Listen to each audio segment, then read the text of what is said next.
of Will. Wilhelm. Kamichiak. Polish German. Wilhelm. Polish German, where are Oi, you? Polak. Wilhelm! Wilhelm! You guys Start screeching at him. Start doing it like Solid Snake. Wilhelm. William. Wilhelm? Wilhelm? Wilhelm! Oh, get the fuck over here before I curl your mustache the other way. That's how he becomes a good guy. Hey, you just I don't his think he mustache. won't. I've seen him do it to people who don't have a mustache. What's up? Hey, he's back. How is you? Good. Oh, I believe calling me? everybody is here. Yeah, we're just doing roll call, getting ready to start. Oh, sorry. I thought you were talking about Ren's charcuterie board. Is He's what taking his board? time. He decided to make a charcuterie like 3 hours ago, and he's like, it's fine. It's not going anywhere. It's not a charcuterie board, you assholes. Maybe it should have been. You know, it should Remember, been. before you make a charcuterie board, you need to consult the master. Yeah. Try not to get So any if chocolate you chips on your pink if you apron. recollect, I actually made a good charcuterie board. It got signed off on by 2 experts, Nikos. Iguzo and Soap. Alright, let's see here. Yeah. And we got stream up, we got art, we got a nice happy picture of a French witch throwing bottles at a passing Stuka. So this is what they're doing while we're having adventures in bars, right? Yeah, this is gonna be roughly what was going on with them that evening. No, so we're behaving, and they were misbehaving. Yeah, I mean, they were behaving until Torrin started talking about Cobalt sold feet. his kidneys. He started talking about what? My, what dominant feet you have! Oh my god. You forget? Oh, Hachi wasn't there. Yeah. Oh my god, yeah, that was. Yeah, I was had on to the go to road. sleep. That was So- hilarious. It's in What was the... it? What it It's was the, it? What assertive Torrin. feet you had? Oh, what Is a that what it assertive was? feet Yeah. you have. What probably, a little weird. probably the creature. highlight of last session.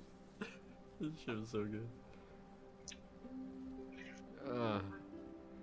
Alrighty, music is. Fuck.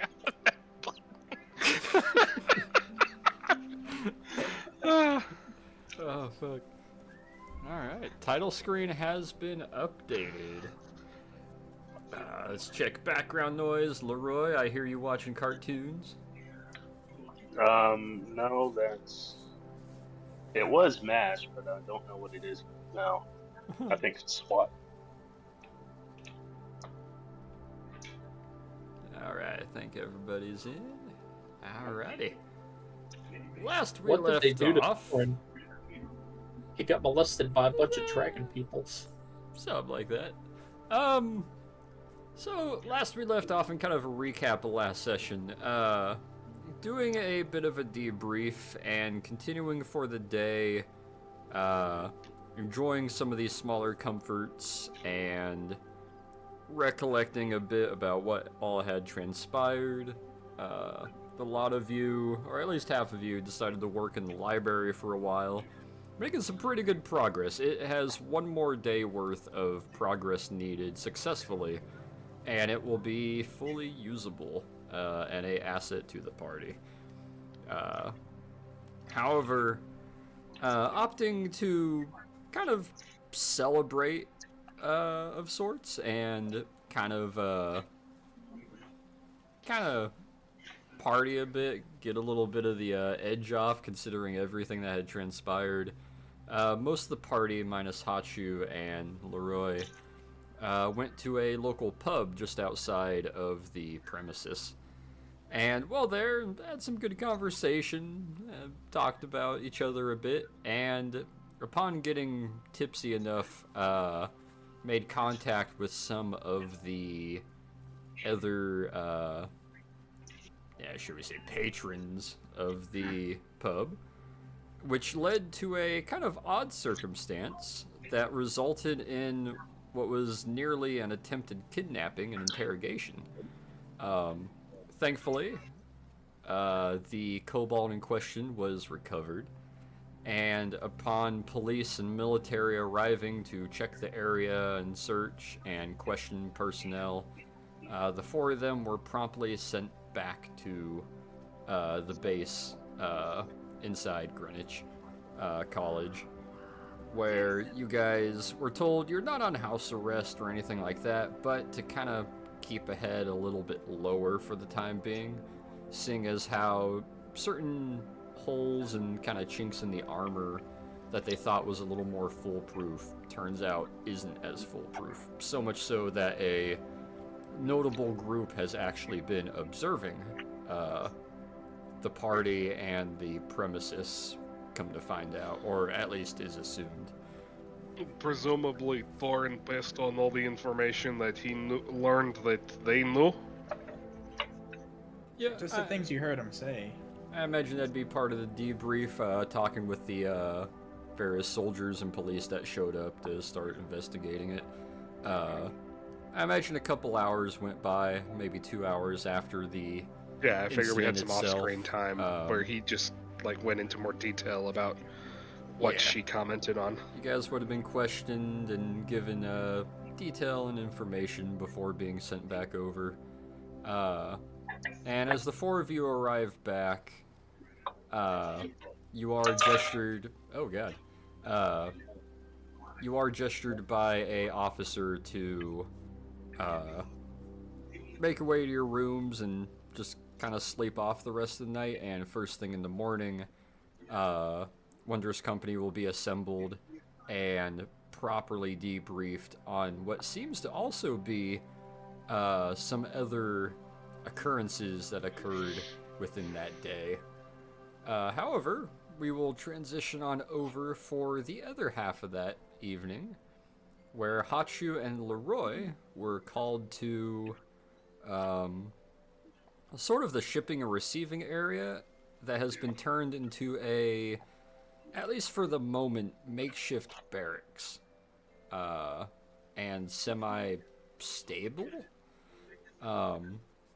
You've been informed that a very large bit of cargo had arrived, and any assistance with it would be appreciative, as the Hachu and Leroy, you guys have been informed that it seems like the personnel, specifically the biologists and the veterinarians and scientists that were supposed to be on campus already, were a bit delayed.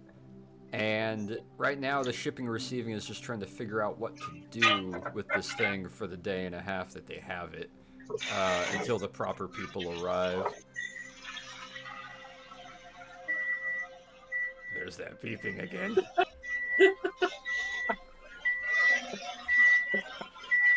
Good lord. Oh, that's the truck backing up with the Griffin. Sorry, All right, somebody who gave got me- the chirp sound effect? What server is that from? I want that chirp. It's in my own That's server. part You of the can't have basic. it. Right. It's my own creation. But the two of you are called. It's a little later in the evening. You're called to the kind of shipping receiving area, which is, you get the notion it used to be part of like an old firehouse style, where it's got the three kind of bay doors that are sort of curved on the outside, opens up. It's been turned into basically shipping, receiving, and trucking. And as you two head on over to that building, as you're approaching, you hear what sounds like a very loud sort of eagle-like screech come from the inside, and then a bit of crashing of materials and metals inside as the two of you get up to the door.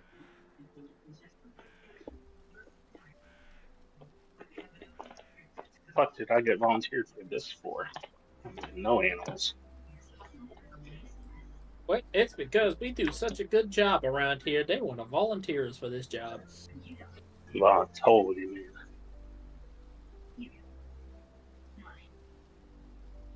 man. What do you roll for something like this? Perception, insight, That's up to intelligence? you if you would like to try to listen in, or if you guys would just like to try to enter. Up to you. It's more like trying to recall how you deal with a griffin. Well, Like, well, I'm gonna go ahead and go in there. As you grab the larger handle and open the somewhat bigger entry door that allows for like carts and stuff to be pushed through, you're immediately met by a near hit to the head of a one of those metal kind of milk jugs of sorts. Comes flying right over your head and sails off behind you, landing in the grass.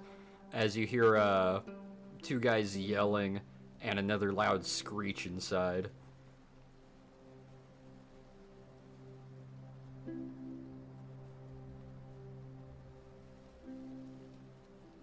Oh boy. Well, back to work, I guess. I just head towards the screeching. You'll head on inside. It's basically those large single bays of sorts, garages. As you enter in, you see what looks like, and let me grab the art here for it. Ba, ba, ba, ba, ba. Ba, ba, ba. Bop, bop, bop. Bop, bop, bop, bop, bop. Ha, ba, ba, ba. Ha, ba. I'll throw it in-game images here. Kind of taking my time with this part so that that dog did not Leroy love has it. time to cook. Let him cook. Let him cook. Let him cook. Let him cook. And in-game images, standing about 8 feet tall, and currently in a very aggressive pose, wings flared out, beak kind of half at the ready, and two guys standing there with what looks like poles with the little loops on them, kind of meant for like smaller animals, that they just got turned around and are kind of holding defensively like spears towards this thing. As it's standing right in the middle, you could see where the cage that it was in, that was about the size of pretty much the entire bed of a large kind of box truck, has been entirely just blown asunder.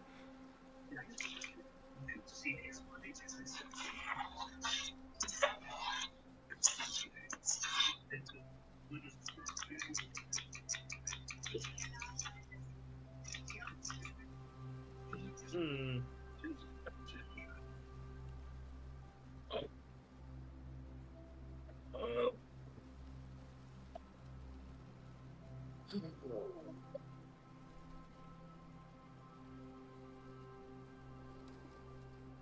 You with us, Hachu, or you falling asleep? Thinking. The snake is consumed by thought. Hmm. All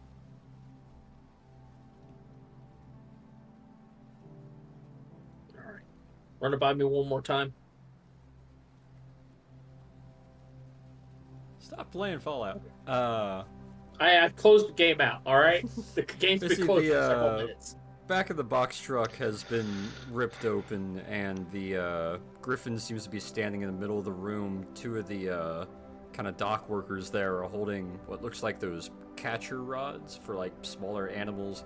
They're holding them backwards, kind of like defensive spears, and they look pretty panicked as this thing's standing there in sort of an aggressive stance.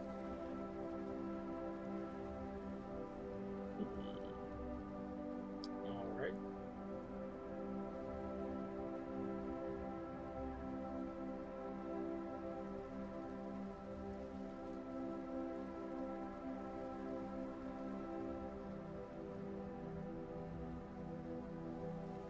If you guys would like, we could pause this segment and just go to the other four for now, and then do sort of a backtrack Yeah, time skip as I'm well. going through my spells to see something I could use, just to help with them. I will help. I'm gonna help them secure the Griffin, like physical, not necessarily physically, but with like magic. Let me know how you'd like to do that.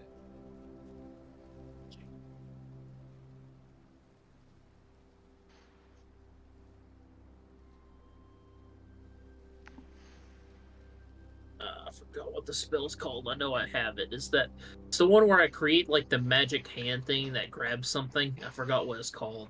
Mage Hand? Hand? I believe you got Mage Hand. Or at least you should. How does Mage Hand actually work?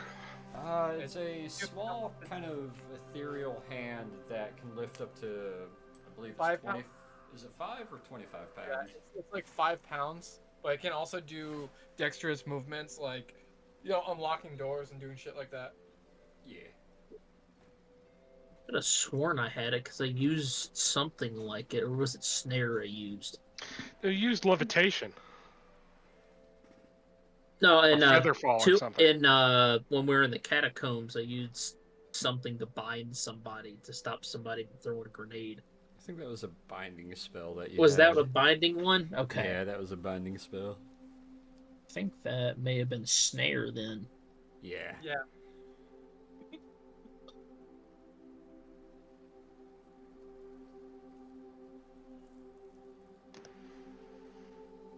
Okay. Well.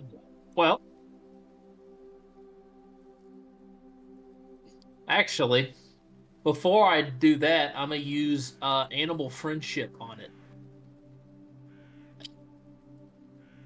That probably is a better idea. No, So- that What might do you work. think? That might work. I forgot I had this spell. Oh I my haven't God. used it. Read your fucking spells. Alright, cast it. I've never had a chance to use it, so. Start casting it on the pigeons around the college. I am friends with the birds. He's playing the damn elevator music. I can hear it. Matt has the speaker hidden in the wall. Freaking the pantry on the other side of my room is playing the elevator music from it. God. Knock it off! all right, fine. Leave me alone. Okay, and then 4 or Okay, higher. is Okay. Let me Beast make Intelligence that. 4 higher. Let me make that save. Oh god, he's playing the Deer song now. Dear. Nigga, gonna just no. He's playing that one. So, as you go to cast this,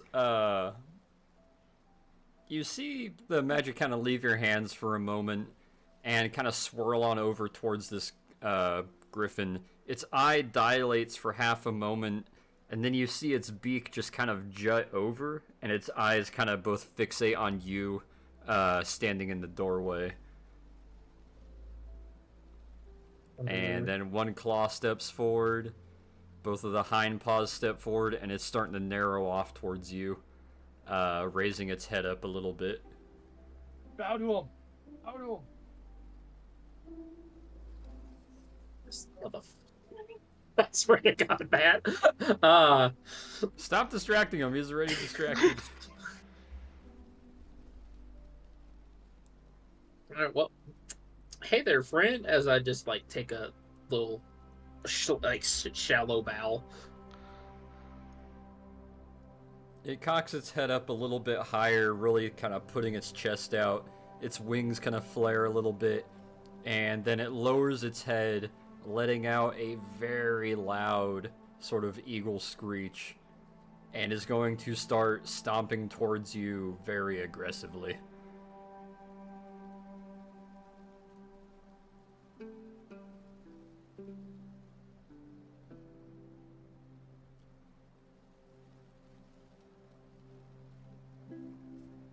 How would you like to respond?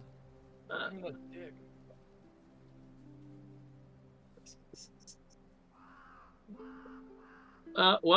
Real quick, I am gonna give myself hit myself with false life. Alright. Just it's a safety precaution.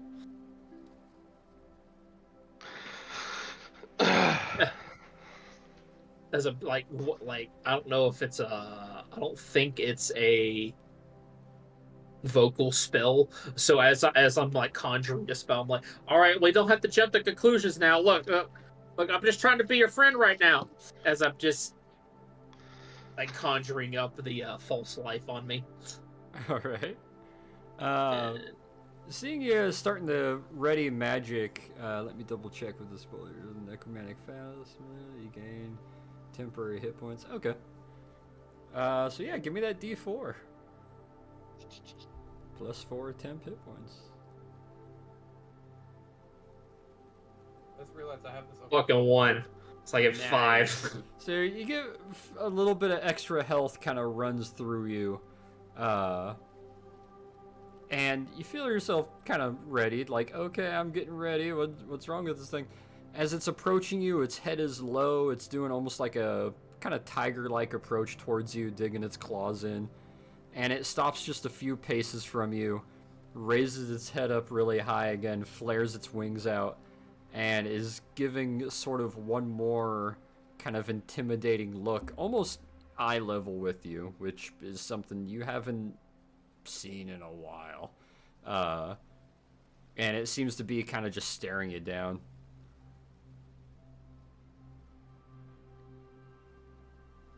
It's unusual for me to be equal height with someone. It's a pleasure to meet you, Mr. Griffin. Oh, you know it's a he. Did you just assume his gender? Yeah, and I will continue doing so. Well,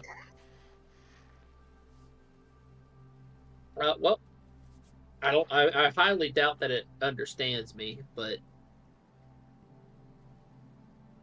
I don't know. Does it speak Abyssal or Deep Speak by any chance?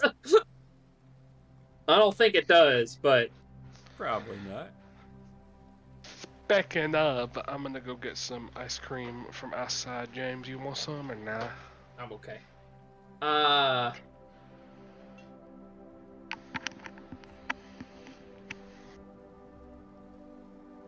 It's a pleasure to meet you. My name is Hashu Johnson. And I would like to, want to be your friend, and I just try to be nice and calm in front of him. It starts cocking its head a little not bit to the panicking. side, and you see its pupils narrow off again. And it's really looking you up and down, kind of focusing on your tail, kind of looking over your overall form, and starting to lean its head back again slowly.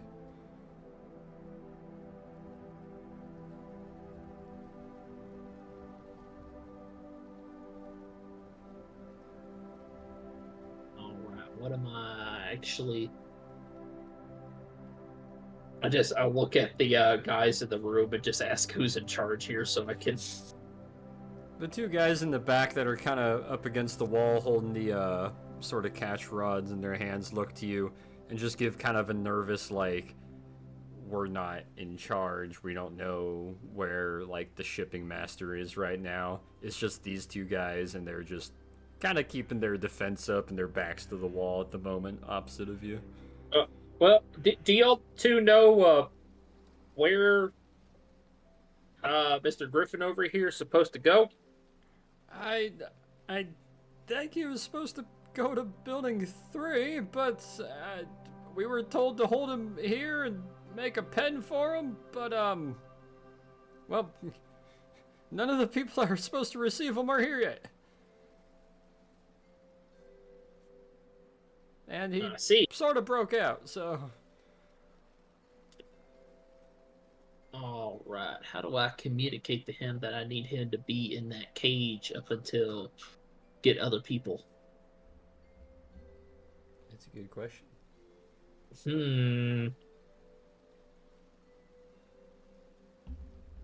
Well,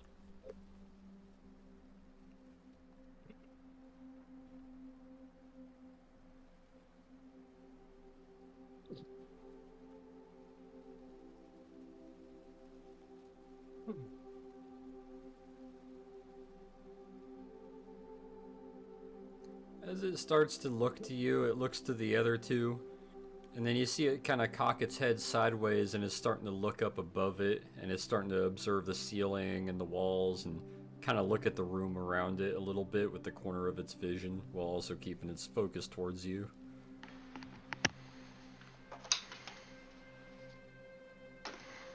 All right. Well, I signal over the other two and say, all right, look, hey, keeping those things on is probably not a good idea. It's already quite agitated.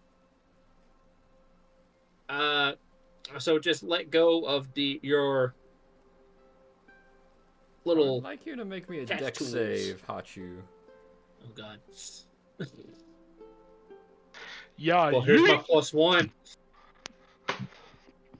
Oh, hey, that's not that bad. You're able to throw your hands up in front of you and kind of lean to the side and dodge it as one of the wings spins and kind of swipes in place as it puts its back towards you, cocks its knees and leans down and pounces almost straight upwards about 10 feet, flaring its wings out and flapping. I need you to make me another dex save.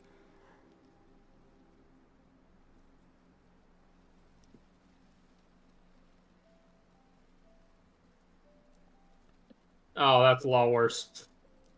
You're not quite able to shield yourself as you'll take 2 piercing damage as large chunks of glass and ceiling for the big skylight above you comes falling down and raining on you. You're covering yourself with your arm. It's not really going through your armored bits, but the rest of you that isn't armored and a lot of your tail is getting poked and jabbed by bits of glass that are falling down about 40 feet from the ceiling. As the griffin smashes up through the ceiling, curls its wings in, hovers in place for a moment before flaring out, flapping again, and is visibly off and away from the warehouse as you lose vision of him diving down to about street level, where you hear what sounds like a honk, 1 or 2 screams, and then more commotion outside of people yelling and asking, "What was that? What just happened?" Oh, dear. We may have a problem. I just go running around looking for the nearest officer in charge. The Just two troops are anywhere. looking at you, looking at each other. They're starting to just grab brooms and kind of sadly starting to get some of the edge of the glass. About a minute later, one of the doors crash open and 2 riflemen come running in with another gentleman who seems to be like a lower ranking officer, maybe a lieutenant of some sort, comes running in and is looking around, pauses, looks to you. What just happened? The griffin that was being delivered here, it got free and then went through the ceiling. A griffin? Yes. And you let it get away? Letting it get away is not the term I would use, but Hell, okay, we know what to look for. Let them know. And the 2 soldiers will kind of nod, turn around, and go running out of the building. You'll hear a couple other footsteps outside and some people starting to shuffle around. You hear 2 of the trucks outside start to power up and give those little chugging sounds as some of the troops, you can hear them kind of arguing and yelling as it seems like, being later in the evening, the garrison is being mustered, and it's the sound of a lot of guys getting into their gear, their suspenders, and putting helmets on and stuff, and grabbing their rifles and climbing into the back of 2 trucks that are starting to drive away with a lot of yelling and cursing as they peel out into the road and start making their way out. And the officer's just now standing there. He crosses one arm over, the other one going between his eyes, and just kind of pinching the brim of his nose for a moment. I don't know why we're receiving these things here. You 2. And the 2 guys starting to sweep, pause, and look over kind of sheepishly. Clean this up, and then report in. You have some explaining to do and some things to sign for. And you, just go to your barracks. And he'll turn and go walking back out, taking his hat off for a moment as he'll exit the room. The two guys sweeping kind of look to you, look to each other, and slowly kind of look down, start going back to sweeping. Well, acting like y'all two have ever received. I cannot speak tonight, apparently. They both kind of look at I'm you having and just some- give a bit of a scowl and go back to starting to sweep up the glass and clean up the area of straw and hay and bits of glass laying everywhere. Oh, I want to go back home so bad. There's no griffins there. No things flying through ceilings. No. Yeah, whatever. As the Roy will finally enter in behind you, and I'm assuming you'll probably catch him up on what just happened.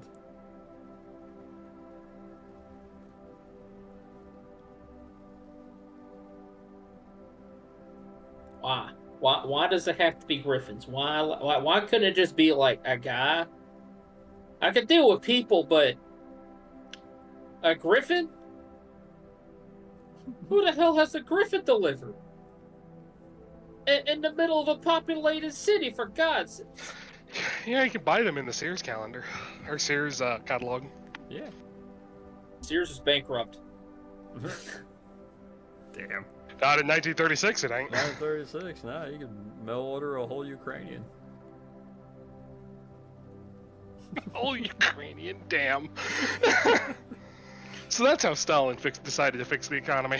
Yeah, he went to Sears and bought a bunch of rifles and then purchased some Ukrainians with some pickaxes. As you're eventually kind of ushered out by the two, it'll kind of leave you and Leroy with not much to do. Then, as you were told by that junior officer, to just eventually return to your rooms and get some sleep for the night while they figure out how to now handle the rogue griffin running around Greenwich, having seemingly disappeared and adding to the increasing amount of shenanigans in the area for OSS Greenwich to handle. Well, fast forward through the night, everybody gets a nice long rest, everybody gets some sleep. The four of you that are a bit hungover get a little bit of time to wake up, and you feel a bit groggy, but you're also, because you were had removed poison or protection from poison cast on you, it's more just a kind of groggy rather than actual hungover or anything like that sort of wake up, as all of you can hear the little bugle outside going off and the flag getting raised up and as the morning approaches. What do you expect? We had a long evening and a short night.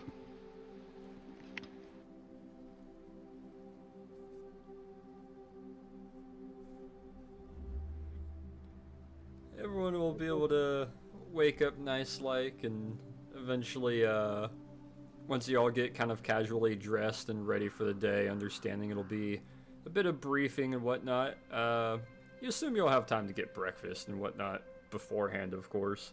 And kind of similar to before, you guys will be able to hit up the nicer sort of buffet area, get the sort of special privileges that OSS field members get. And everybody's able to enjoy a nice big full breakfast. Whether or not you guys decide to discuss anything that happened last night or not is up to you. Just so the rest of you guys know, we are not allowed off base for the next 48 hours.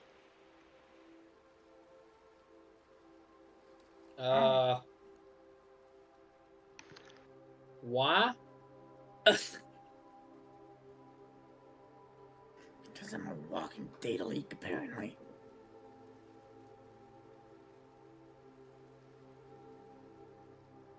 I believe it is what some people refer to as spearfishing, where they target an individual person with, how you say, honeypot. Oh, I Really, don't like Tor? you using that word. Really? Really? Wow.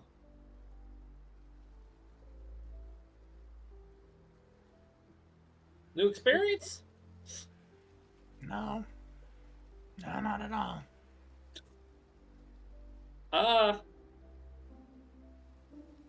I won't ask what happened. I could see the results of what happened though. Man, see, y'all had some fun last night. For about 3/4 of it, nah. I've got a headache. I see.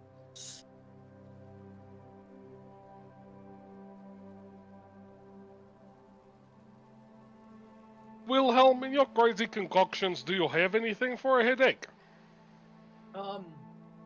There's a possibility I can whip something up. Let me go get some supplies and I'll do that for us real quick.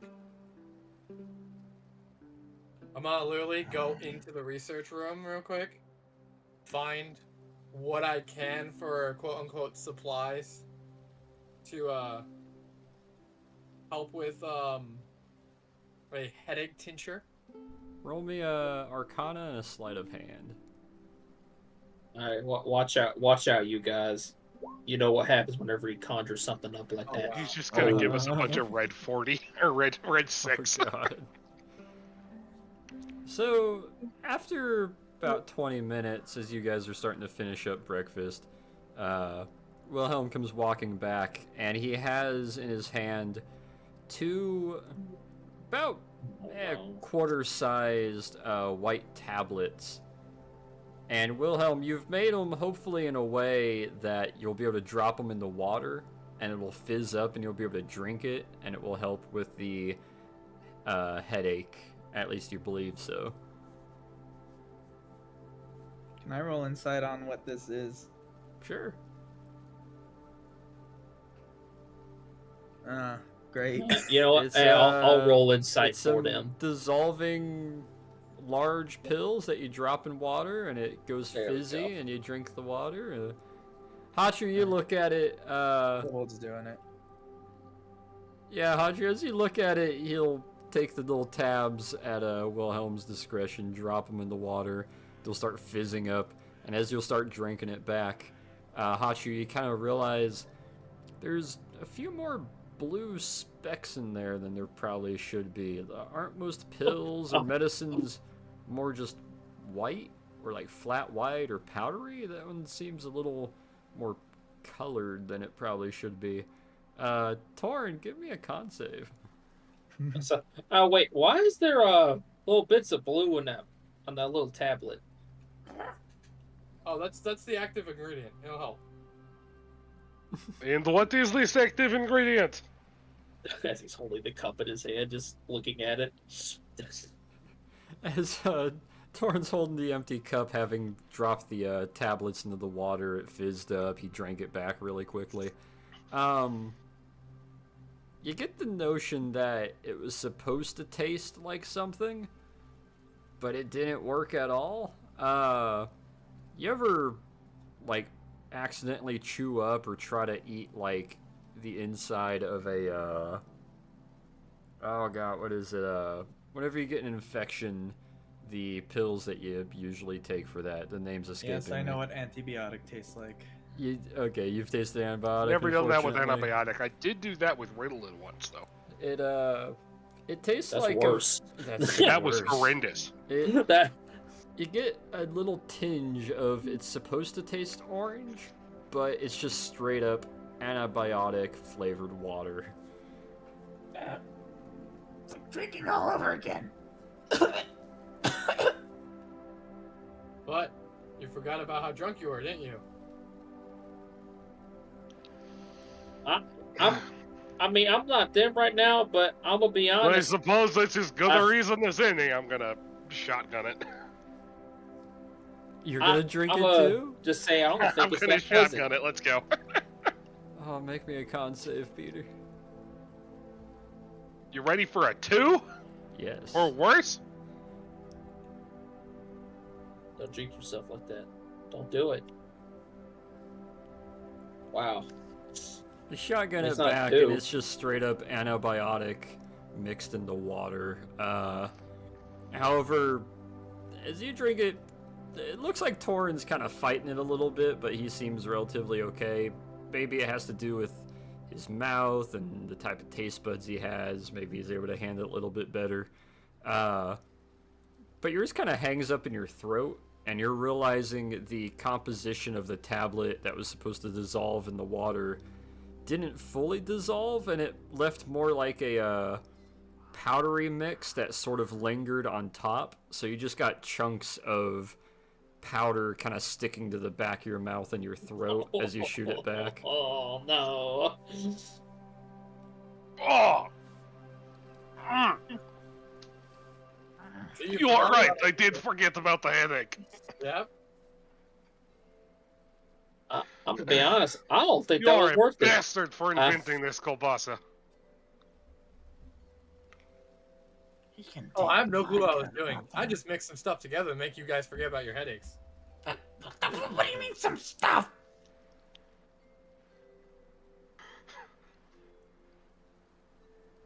If I throw up, it is going to be on you. It's okay. You guys were good test subjects. I I'm will not even sure he say, made that. I um, think he just found it in a closet somewhere. both of you having failed the con save for that nat 1, if you want to put in your notes or just leave it to memory, should either of you get any injury in the next 48 hours, you will take double damage to compensate for the very, very thin blood that you're gonna have and the inability to form scabs and clots for the next 48 hours. So any damage you take will be doubled. As a way to kind of translate, if you get a cut or if you bleed, it doesn't want to stop for the next 48 hours. Awesome. Oh, I've got a paper. Oh my god! Get some paper cuts just spewing like a fucking ketchup packet anime. Just Don't look at any pretty girls anytime soon. Lauren, I did not know you were a horned lizard. Oh god, this I've got something in my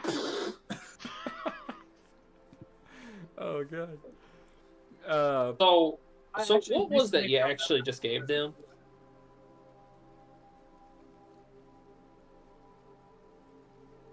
What did I actually make? Is that what you asked? Yes. You think it was certain materials and vitamins that help with brain stimulation and muscle relaxing? Kind of like the emergency tablets that you drop in, like the vitamin C tablets to help with like getting over cold and flu symptoms, but for a headache. Kind of like an Alka-Seltzer. But it definitely didn't seem to work to that effect. Does anyone else feel lightheaded now?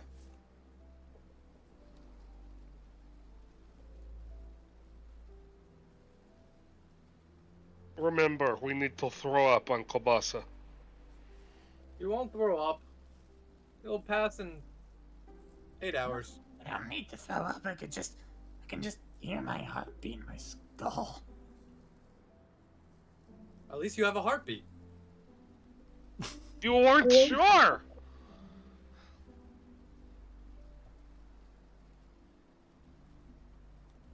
So, did you find that in a closet or just I just whip something together. okay?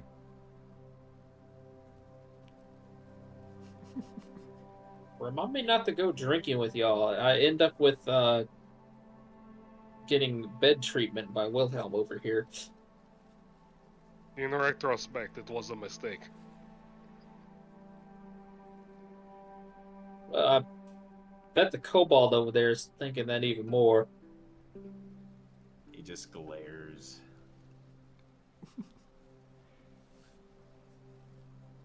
You really did have a bad night, didn't you?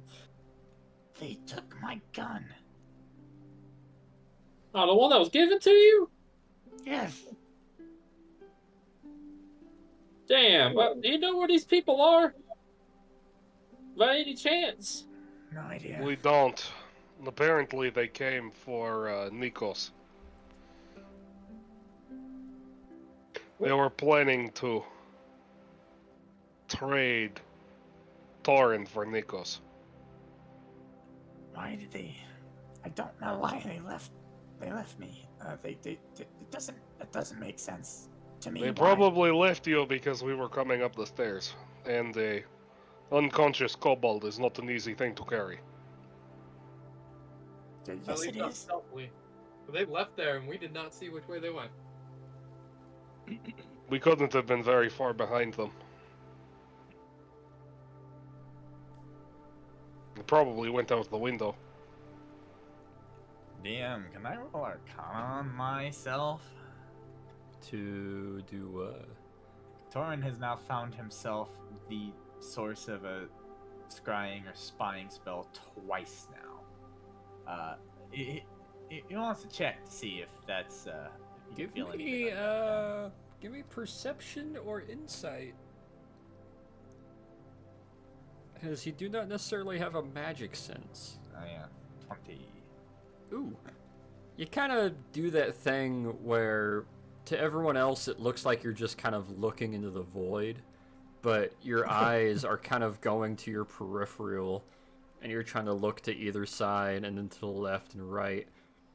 And you kind of close your eyes for a couple moments to see if you can like feel it.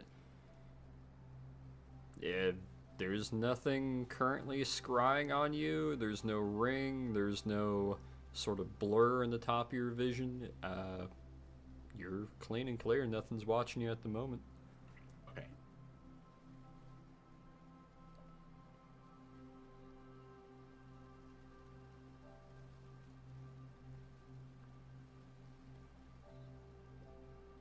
As you guys are able to fully finish off breakfast, you're able to stack everything up, head back to your rooms, fully get attired and good to go, before making your way to the briefing room.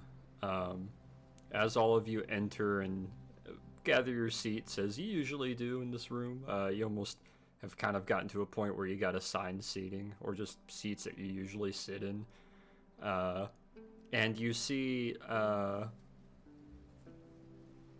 god, I am blanking. Why am I blanking? Just one of those days, I think.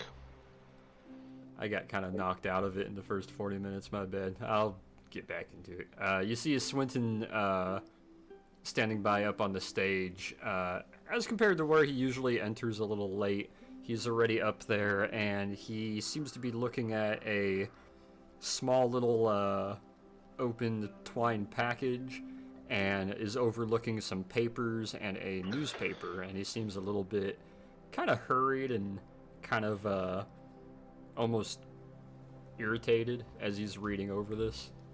Perfect timing, Nikos. Perfect timing. I know you are hungover, but you missed it. Whatever you do, do not try any of Wilhelm's hangover cures. Bad idea. Okay. Makes you take double damage. Oh.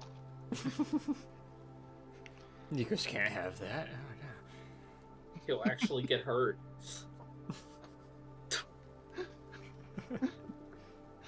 Imagine Hachu taking what should be 20, which is already life-threatening, and it just doubles to 40 in a single shot. Oh. Instant kill. Dead. Literally dead on the spot. Evaporates him. Everybody's been able to wake up, get breakfast. There was a brief encounter with the Griffin between Hachu and Leroy. However, the Griffin seems to have escaped into downtown Greenwich. However, you guys all been able to get a full night's sleep, got breakfast with a bit of a discussion, attempted a hangover cure, and now all of you have assembled in the briefing room, where Swinton is standing up there, seeming a little kind of frazzled, a little bit irritated as he's looking over some papers as compared to his usual, more casual demeanor when he starts these meetings. And he's just kind of reading over it as he looks up to all of you for a few moments, looks back I'm down. gonna turn to Hachu while he's reading, and I'm gonna say, I know what we did last night, but what did you do last night? Because he looks perturbed at all of us.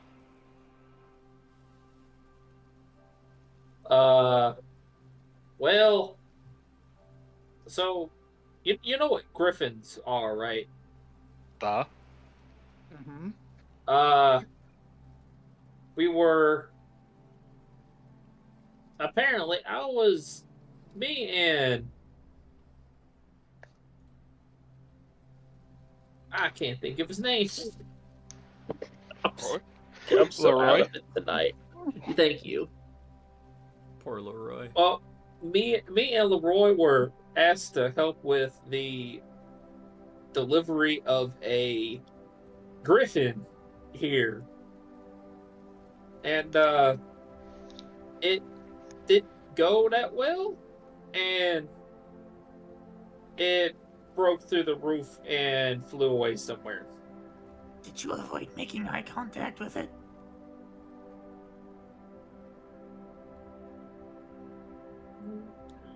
Maybe? You idiot. I'm sure this causing a great mess somewhere. Well, no one's told me what happened to it after that, so I'm assuming everything's okay. Wait, there's a griffin loose in London. And afterward... Oh, They're the ones who wanted it delivered here. I thought it was a bad idea from the start.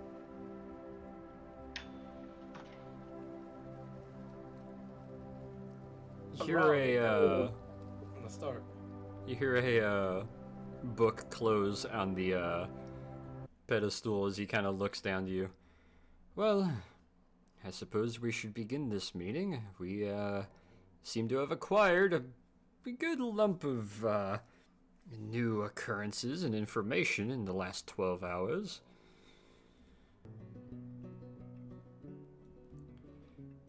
Very well, I suppose we should start from the top and most recent. Yes, we know who the kobolds are, who attempted to bamboozle you Nap me? of information. It was not just information. They tried to. They want to wanted- kidnap me. We are aware they are seeking information on you, Nikos. To what end, we are unsure. But They now, wanted to kidnap him. perhaps not. Or the Pink Gang, Ganassi Nip. or at least as they've been known for the last couple decades, the Pink Gang is aptly named after their leader, who is a very accomplished and far more intelligent than average pink kobold. Aptly named Pink Cobalt, as in cobalt blue, like the color is her name. that doesn't make any sense. We try not to make too much sense of it, but there are quite a few records of the Pink Gang's involvement through quite a few different avenues. You may find this odd to believe. They were contracted and recognized by many government agencies and groups and initiatives throughout the 1800s. Specifically the Union, the United States Secret Service, the Southern Rangers and the Confederate Rangers, the California Baron Society, and they were even seen cavorting with the Coyote Confederation. She didn't look that old. They may not look it, but all of them were definitely already well established as far back as 1866 with their reputation. Isn't that the founding of the Confederate? See? Just a little bit after. They, like many... Tell me I was courted by someone 100 years older than me. If You look you good for a. wish to take it that way, I understand kobolds do live a long age, and these ones in particular have been in many corners and many different facets. In more recent times, they have been seen working with and cavorting with French shipping agencies. They have been knowingly contracted by the French National Police. They have been seen in South Africa, or allegedly, and they've even been seen cavorting around parts of southern England. Most recently, and as you know, it seems that their efforts are currently here. And Really? their main skill, from what we've gathered, is animal capturing and beast taming, of which they have a very long and accomplished line of being able to do such. In their earlier days, we understand they were quite the capable bounty hunting company to contract. Only the highest afforded governments and agencies and persons of stature were able to hire them. However, it seems they're more on the intelligence gathering as of late, it seems, and aptly so, it pays much higher. Bounty hunters are a dime a dozen, but capable information gathering, that's worth a fair penny nowadays. And it seems, as you saw, someone wishes to know more about you, Nikos. Yeah. We're not sure who, and we're not necessarily sure why. And from the reputation, I can guarantee you, no member of the Pink Gang will be able to tell us why, or would tell us why, even if we did have them in our presence. What about that lead, that thing they were following, a battleship turret that was lost at sea? We looked into that. We believe she may have been referencing what our intelligence intercepted was in the Denmark Strait. The German peoples are attempting to begin greater construction of their navy. And to our understanding, there is a potential project to utilize large-scale naval weaponry for shore defensive operations.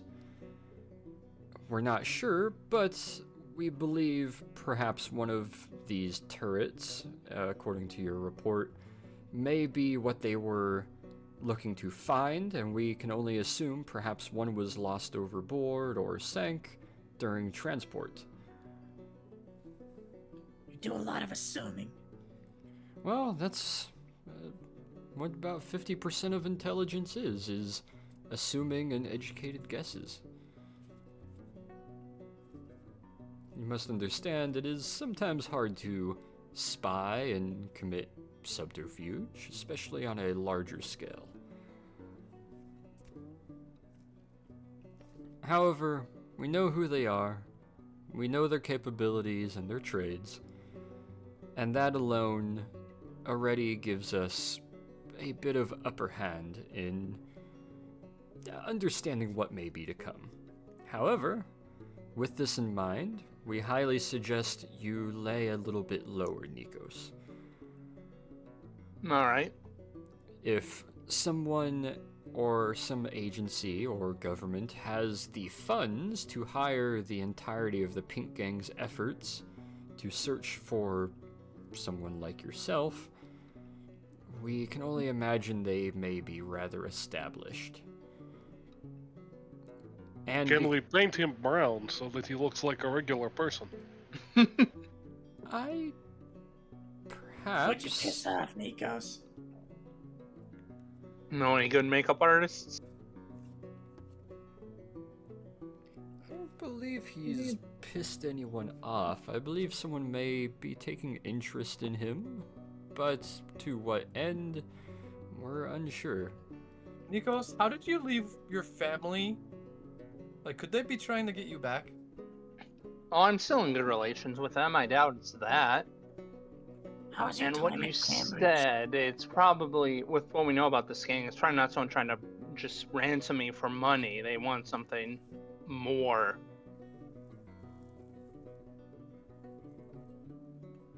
asked how your time with at Cambridge was. Fine. Studied like normal. I don't think I pissed anyone off too much with the regular college shenanigans. Did you meet a wealthy girl there and lead her on for too long? Not that I remember, unless I had some very wild parties that I can't even recall. But that seems, from what we know about this gang, that seems too small for just like a grudge like this. We Like, that tend would to be- agree. That seems perhaps not something quite as petty or benign. You come from a noble family, huh? Mm-hmm. Is it possible that some other family has some long-standing feud against you? I haven't been informed of any grudges, but it's possible. Perhaps you should send a telegram to your family and see if they know. Perhaps. It also might be in some relation to my actual father. I never met him, and he's clearly something non-human. You know, I kind of Well, hold you my are- hand over you- myself. You are blue, so Exactly, yeah. kind of figured that part. My mother, when she met him, said he appeared as a normal person. I was quite the surprise when I came out blue. And he just vanished into the wind, disappeared one day. Perhaps he spent some time around too much dye. Perhaps. Oh no, we're gonna have a red researcher soon.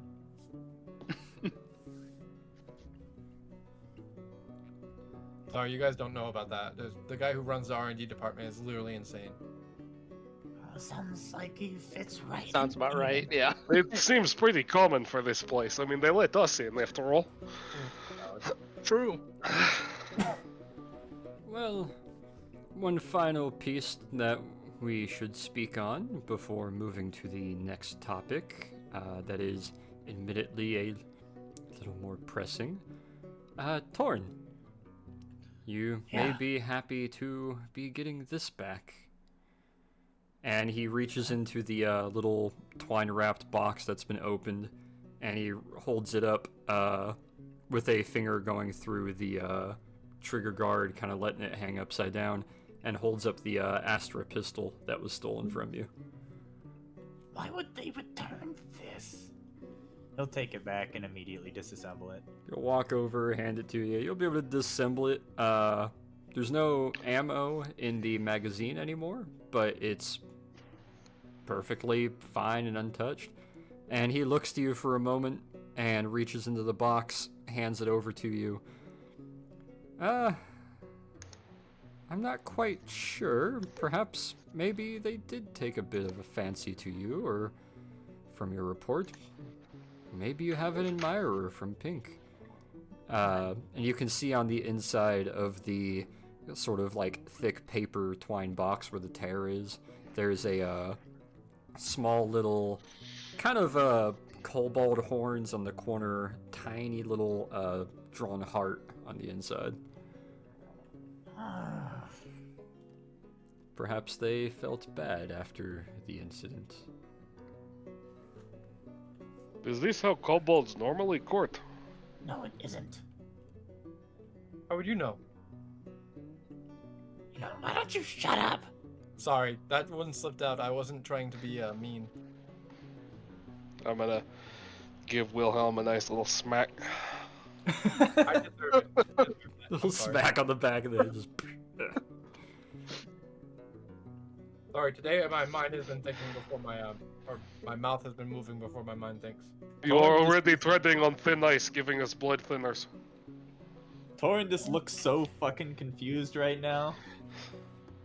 Well, hey, you got your gun back. Or I got it back. they I'm glad. they wanted to give your gun back. I'm glad I Yeah, have it can back, I- but this isn't how I wanted to get it back. This is just emasculating.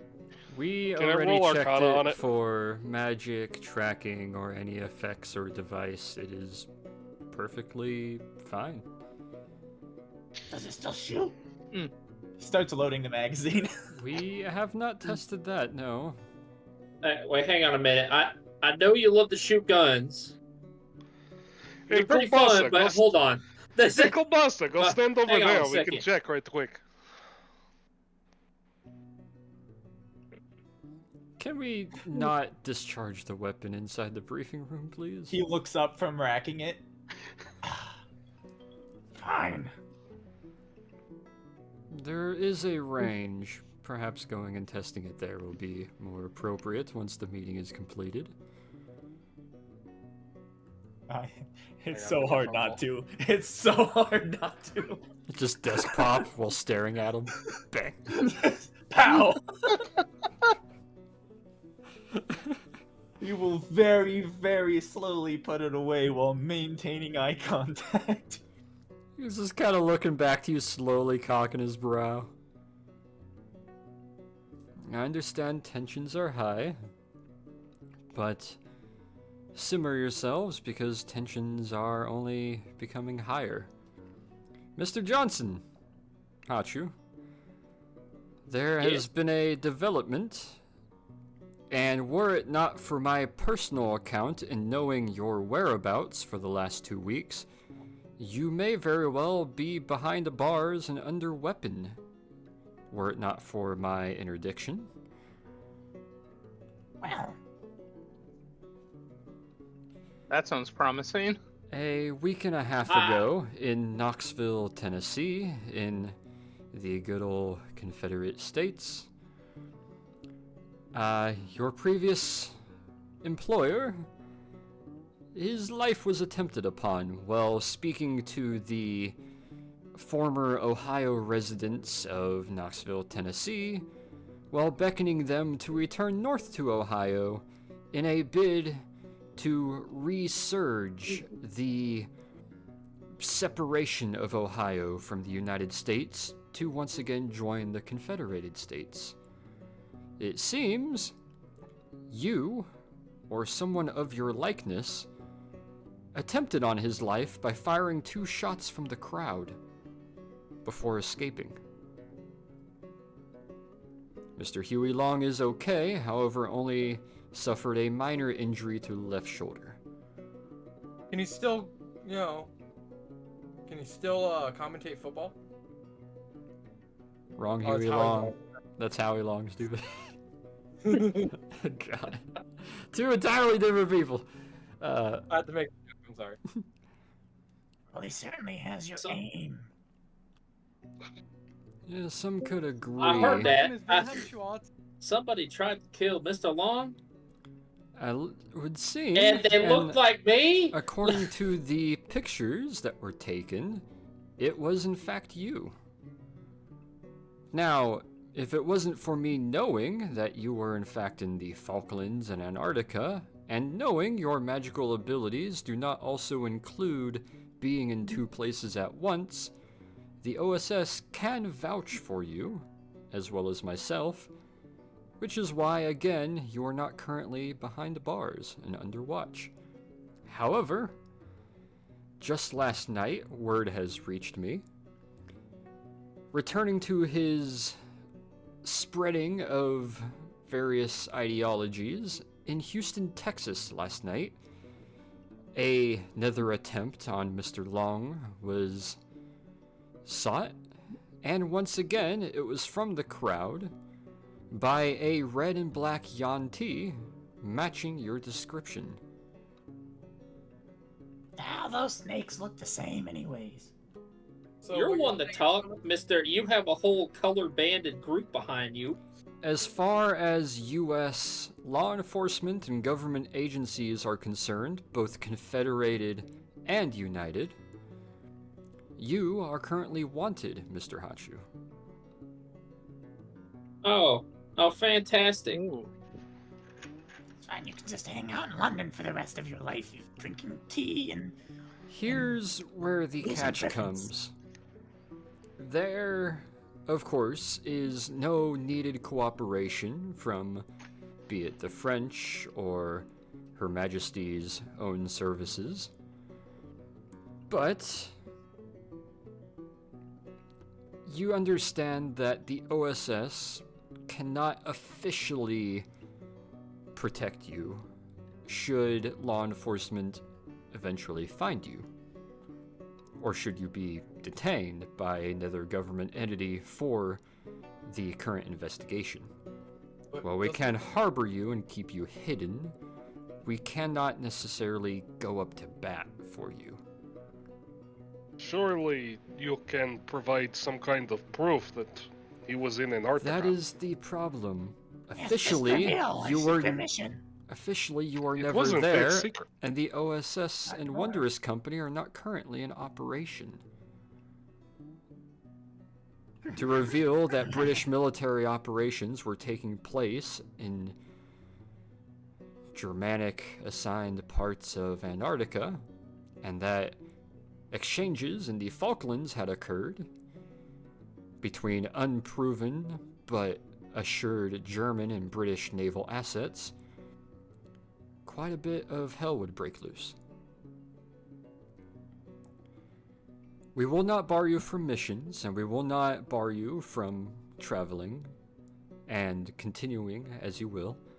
However, for the near future, you must understand that certain entities may be on the search for you. As your likeness has been used, we can only hope that their investigation will find who truly has done this. As well, our government is currently working to find a way, as you mentioned moments prior, to spin some way to show your involvement with the English government that is actually official and recognizable and not illegal to some other governments. Given our propensity for having Confederates, is the Confederate government not at all involved in this overall organization? They are leading the search. However, we I do mean not in have... the OSS No, thing. with Wondrous Company, we have not secured officially any Confederated government or agency assets or assistance. While information is shared between them and the United States, and that information does eventually get to us, we have no direct ties or cooperation with them. We are working to do so, thanks to our lost member, Sabine, and her involvement with the Texas Rangers and the Fairies of the Southern Realms, but that is still to be seen.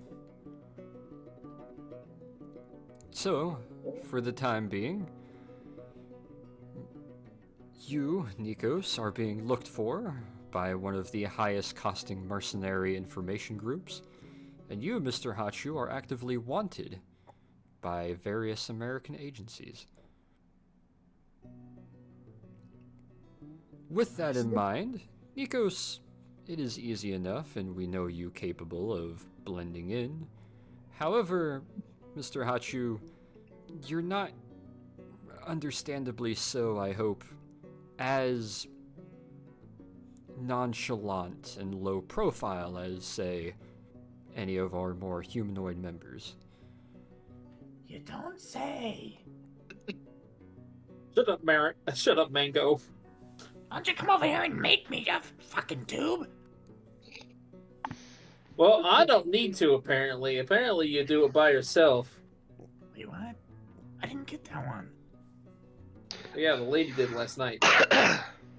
Oh, Surely, Gentlemen, please. What we Surely- have... Oh, Hachu, you have some kind of background connection you can use to prove this was not you. Some friend who would believe you.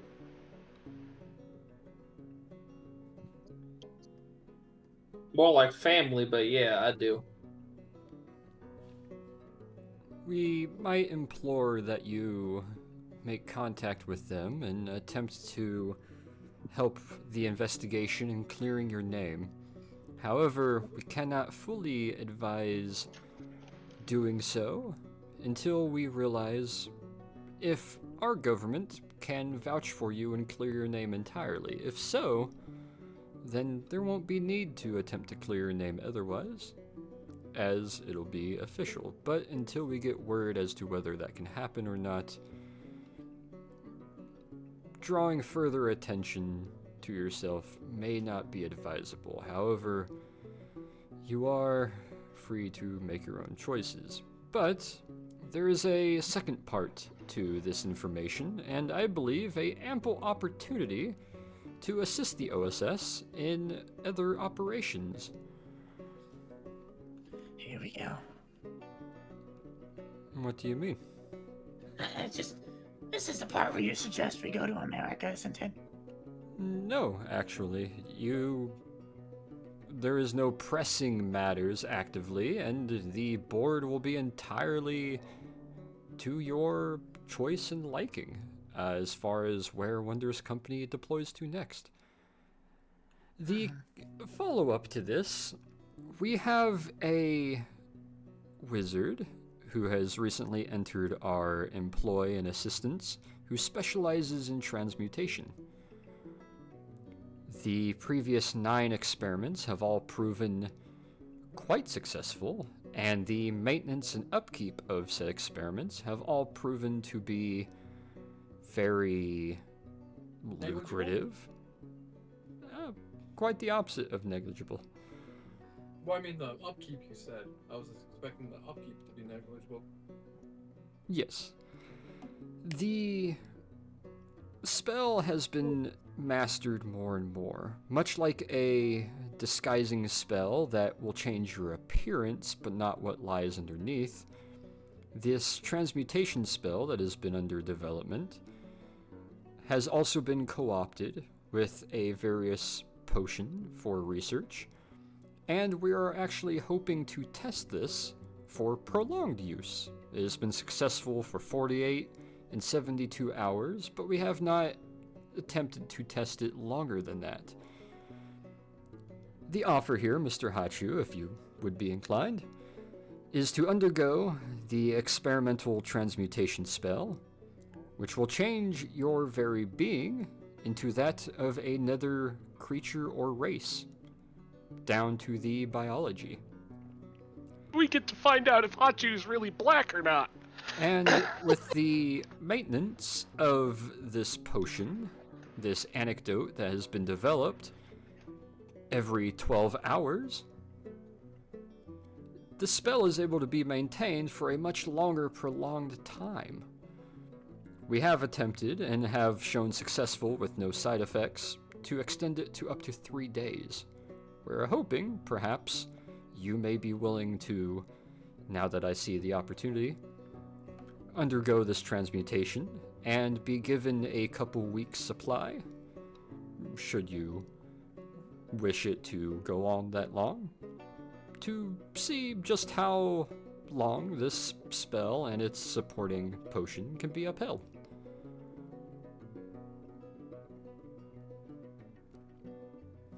Alright, well, It would help hiding your personage and additionally adding to the efforts of our research.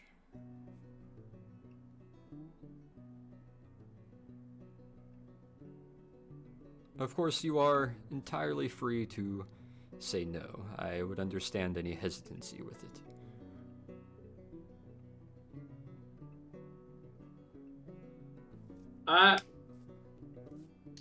I want to find out who did this, and I figure myself looking for myself probably isn't the best way of doing it, so I would assume so. You know what? I'll hear you out. Let me try this idea y'all are working on. Wow, you're gonna be able to fit through doorways. He will be We very can have this like a happy kobold. to hear, Hey, it's not my as, fault. My elf is short. as we have only Glares at him. attempted it so far. on humans and elves. We have not attempted on any reptilians yet, so this will be rather fun to see. I can assure too, You also it is have legs. entirely painless. You may very well simply change your appearance, or you may... We will have to see. But after the meeting, we can escape away to do that for the day. Other than that, with that news revolving around both of yourselves and with the, after the transmutation, I will be busy, it seems, for the next day or two and late on my visit to the US to visit Mr. Levencroft Sr. Again?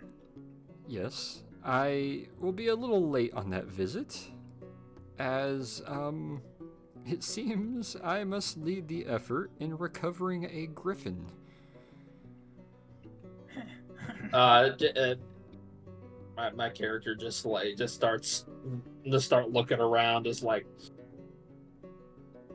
look, I'm sorry, okay? I don't know what y'all are expecting me to do. Like, There is no blame being placed, but the blame does lie upon you.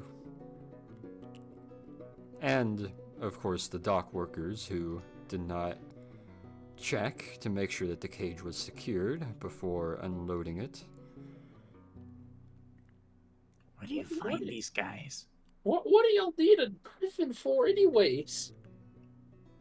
Well, we have no official biological records or understanding of how they work, just appearance and a lot of old mythos. The English government has not officially captured one to study and understand, humanely, of course. And we would be interested in knowing, as I'm sure you would too, Torn, in understanding more about griffins beyond just their mythological and hard to spot existence. Well, I suppose you can start the list with does not like giant snakes. We're starting to gather that perhaps your presence, Mr. Hachu, may have been what instigated the flight.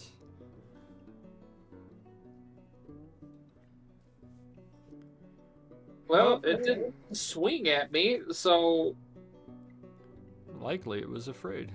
But we won't know this until it can be recaptured and brought back into more nice captivity to be properly studied and treated as well as possible. Question. Do you by chance have like a giant, like red and white tarp that we could hang over this building? Because this place is a fucking circus!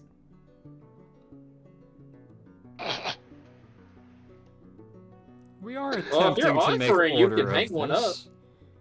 We are attempting to make order of this.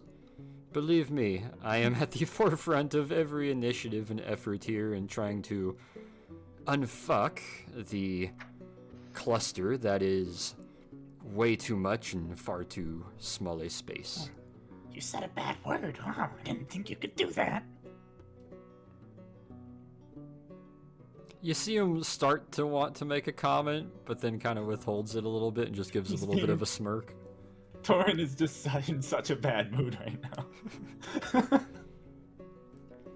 That said, we will attend the transmutation, and then you will be dismissed and free for the rest of today to also enjoy the much likely needed festivities of our refugees, which also include a bardic band from Northern Russia, who is currently disposing information and assisting us in our understanding of the current climate around Moscow. And we are also seeking to give them asylum and perhaps future assistance and cooperation with the OSS, as they seem rather capable. But for tonight, we are allowing them free reign and ability to bring a bit of, we believe, needed camaraderie to the establishment. And I believe you may take interest in them as well, Peter. They have informed us they are from Murmansk. Up in the frozen north. They seemed very rather romantic. excited, I will say, to come to the understanding that there was a Cossack in our midst. I believe you may have much to discuss when you meet.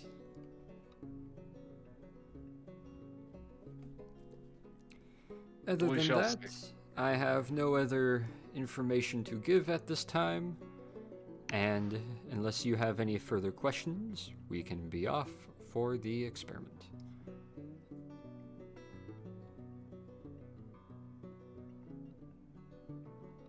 And he kind of looks over all of you, seeing if there's any additional questions or follow-ups. No comment. I don't got any. Very well. If you all would like to accompany, you are free to, as this will be a somewhat closed-door experiment.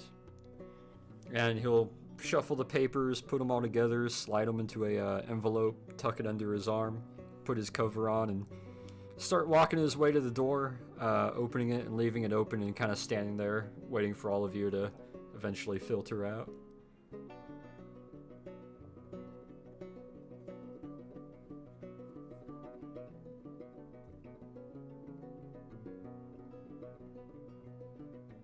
Well, I start walking.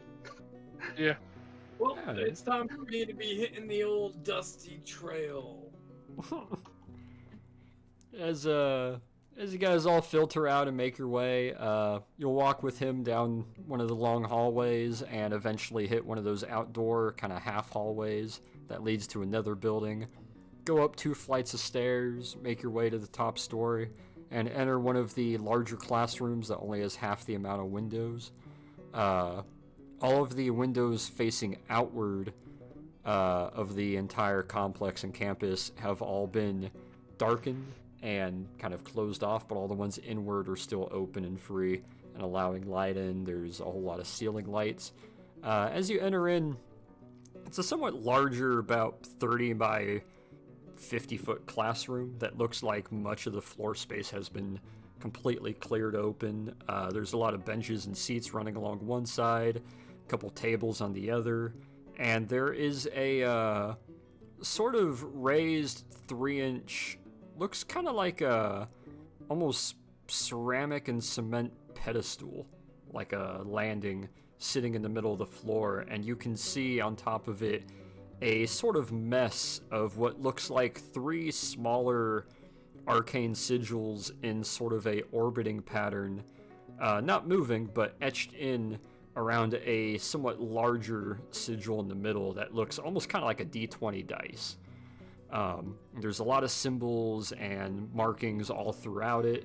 There's a couple chalkboards nearby with a mess of math and algebra and writing and Latin phrases and symbols and like bodies drawn with like arrows pointing to parts with little notes next to it.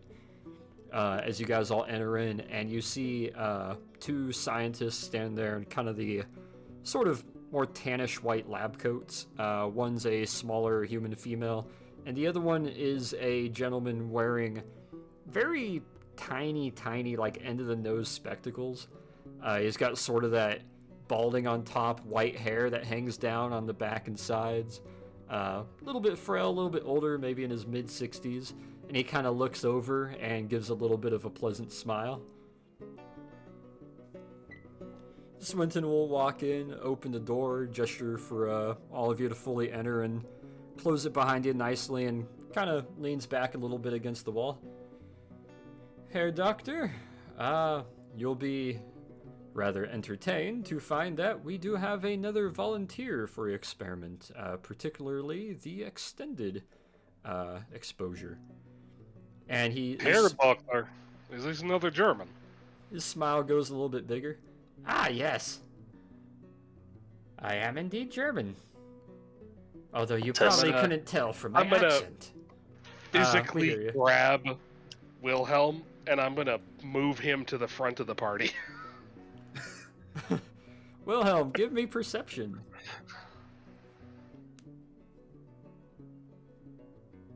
This one is on you, Kolbasa. If you've ever seen a German-Austrian border dweller, this is one of them. Oh no, it's Hitler! You're not true German. I'm sorry? I mean, And what are you, Prussian? yeah, the true Germans. Ah, yes. Taking Silesia, thinking you're making it more German. Some kind of food? No, it is part of Poland. Which is, of What? course, part of Russia. Or Uh-huh. should be, anyway. Wilhelm, stop pissing him off. We're just gonna turn Hachu into something stupid. So, Mouse. who of you was the eager volunteer? I slithered forward, my head poking above snake. everybody. Oh. That would be B, Doctor. Ah, very good. I was assuming it might be the kobold. Wait, why were you assuming that? Well, we were searching for someone of a reptilian nature. Well, there's two reptiles in this room. You could I see. try it that. on him if you want. No, I believe it'd be better to try it on you. Okay. Why do you need someone of a reptilian nature? Because we've never tried it on a reptilian. If you'd be so kind, sir, you may not wish to remain in your clothing. However, if you would bring yourself upon the center of the pedestal, are you of a magical nature? Kolbasa, are all Germans like you? No, just the good ones. This makes 4 out of 5 Germans I have met who are insane scientists. Not insane. I prefer the. That is definitely a matter of perspective. I prefer the term eccentric rather than insane. As he's leaning over a sort of little What? pedestal with a notepad, he looks over to you, Peter, and you can see those tiny little glasses are like 80 times zoom, and his pupils are just fucking looking through them. Whatever you do, do not give him blood thinner like this one does. And I'm gonna, point to Kolbasa. Yes. I understand you're an alchemist. Yes, I studied physics, alchemy, poisoning, but that was for a different reason. Ah, we should talk sometime. I actually would really like that. Yes, quite. Mr. Hachu, was it? Poisoning! Now I understand what has happened to us, Thorin. Well, you're not my enemies, nor are you French. I'm gonna Stop cast it. protection for poison on Thorin and see what happens. If this is what you do to your friends, then I want to see what you do to your enemies. You cast protection from poison on him. You feel a little bit of a tingle, but the effect is still lasting. It was worth a shot. Well, Still, and in fairness, I don't think his enemies are around anymore. So, But back to my previous questions that I need to ask.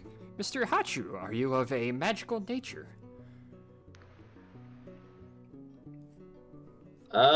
Can you use magic? being, yes. Very good. Are you of a magical origin or birth? I was born in an egg. Not- Natural, then?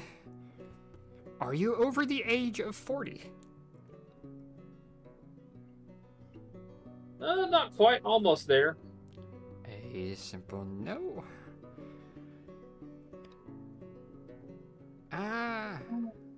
What is the last vegetable you have eaten? What?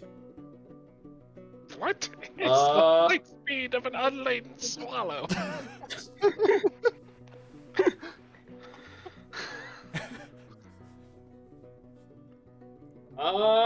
Is this guy's name Tim by any chance? He No, doesn't it's eat not. vegetables. Come on, spit it out, Yuffie, in a vegetable. I don't know if those things in the mess hall can actually be called vegetables. We will just say tomato. That might have been what it was. Is that what we had for breakfast? I wouldn't know. What was the side? What was the side? Consider yourself lucky. Very well, Mr. Hachu. I will ask, have you undressed, or are you going to remain dressed as you get up on the pedestal? I'm just gonna listen to the doctor because this is probably a bad idea not to. It's- He's a nakey snakey. Big naked snake, and somehow nothing has changed. wow, I'm the same color because I color coded my suits to my character. Yeah. If you look at him squinting, it looks like nothing's changed. You're like, oh. He goes over to the pedestal, sets the book down, writes a couple more notes on it, and he'll make his way over next to it. Looks to you. You may not want to hold your breath. I highly suggest big, deep breaths and maintain healthy, stable breathing during the transmutation. So, do we get to know Yeah, what you're we'll going bring to a spare turn him pair of into, or pants will for that be him. a... That's the best part.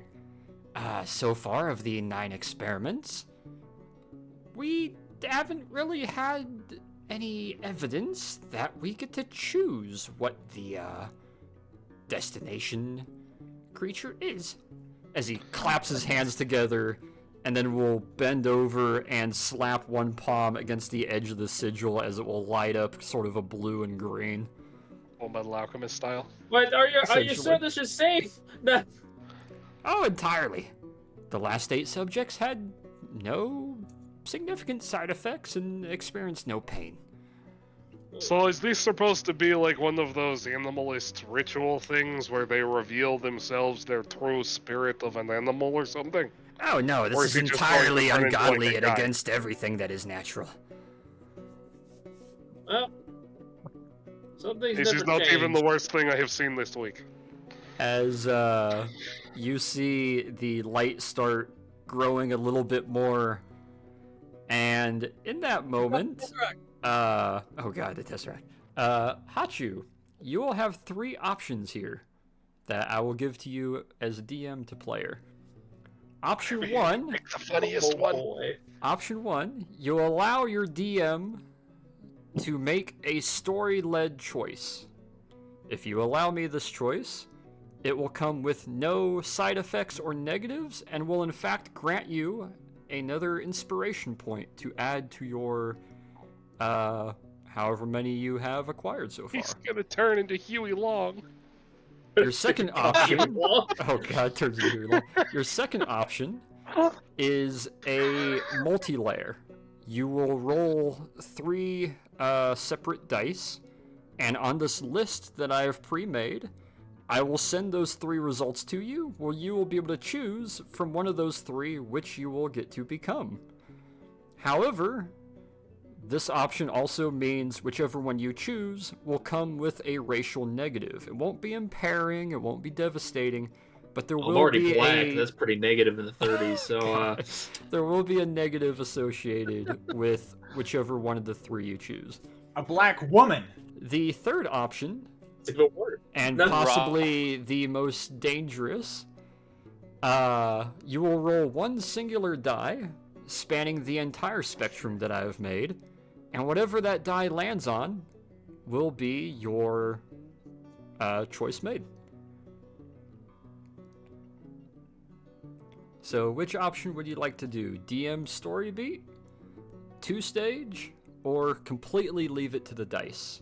Of course, the DM's choice comes with an inspiration point and no negatives. The 2-stage comes with a negative associated with whatever you choose. And the third one, we leave it entirely to the dice.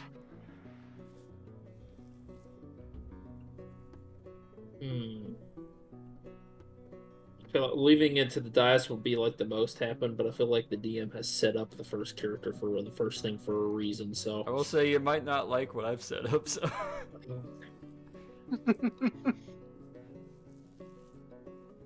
You know what? I'll leave it up to the dice.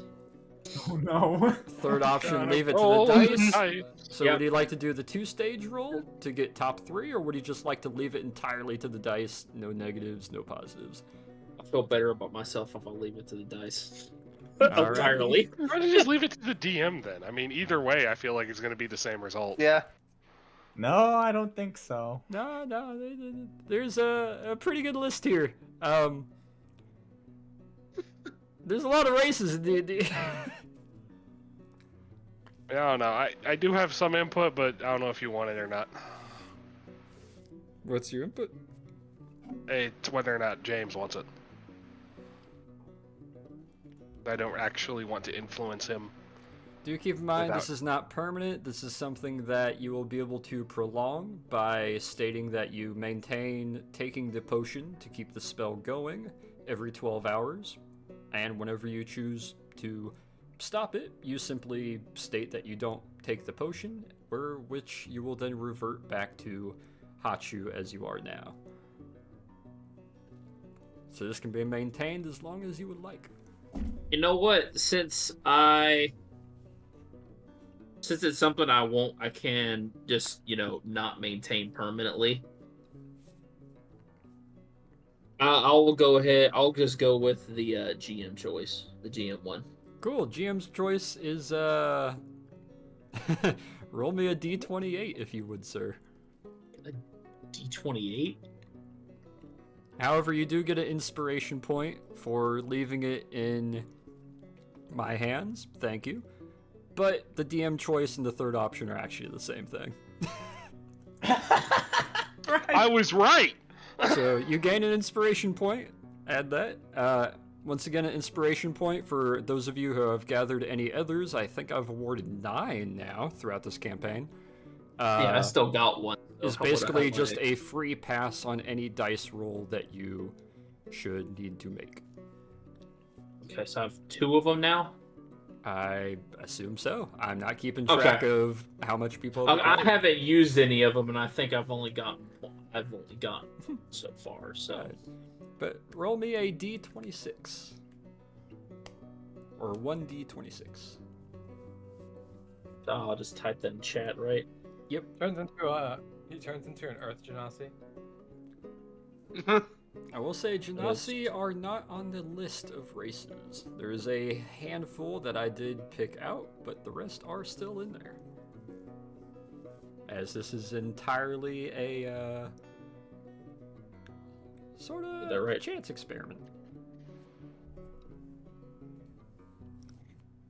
I think I did that right. A 12. Yeah, I did that right. All right. Let me do some counting here.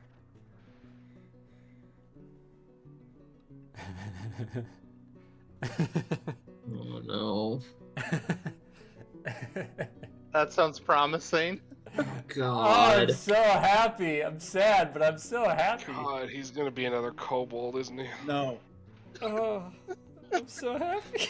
No. Or there would be actual fights happening. Oh, yay. Okay.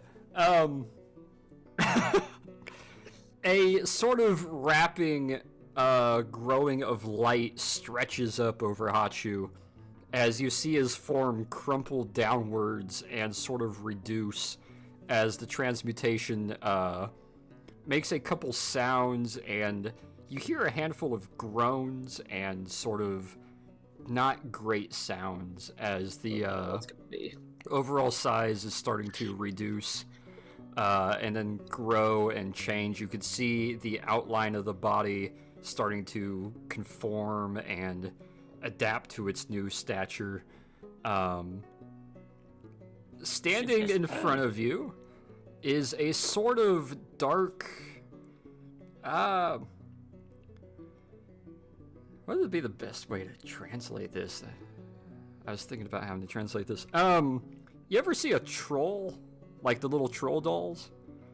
A tall standing kind of plume of troll doll kind of red and black hair is standing up in between two somewhat sidelong, narrow, pointed ears, a somewhat rounder head on the body of about 3'3", maybe 3'4", with a very sort of charcoal sage green, sort of charcoal matte sage green skin tone, and some very bright yellow eyes with sort of a orange trim around them.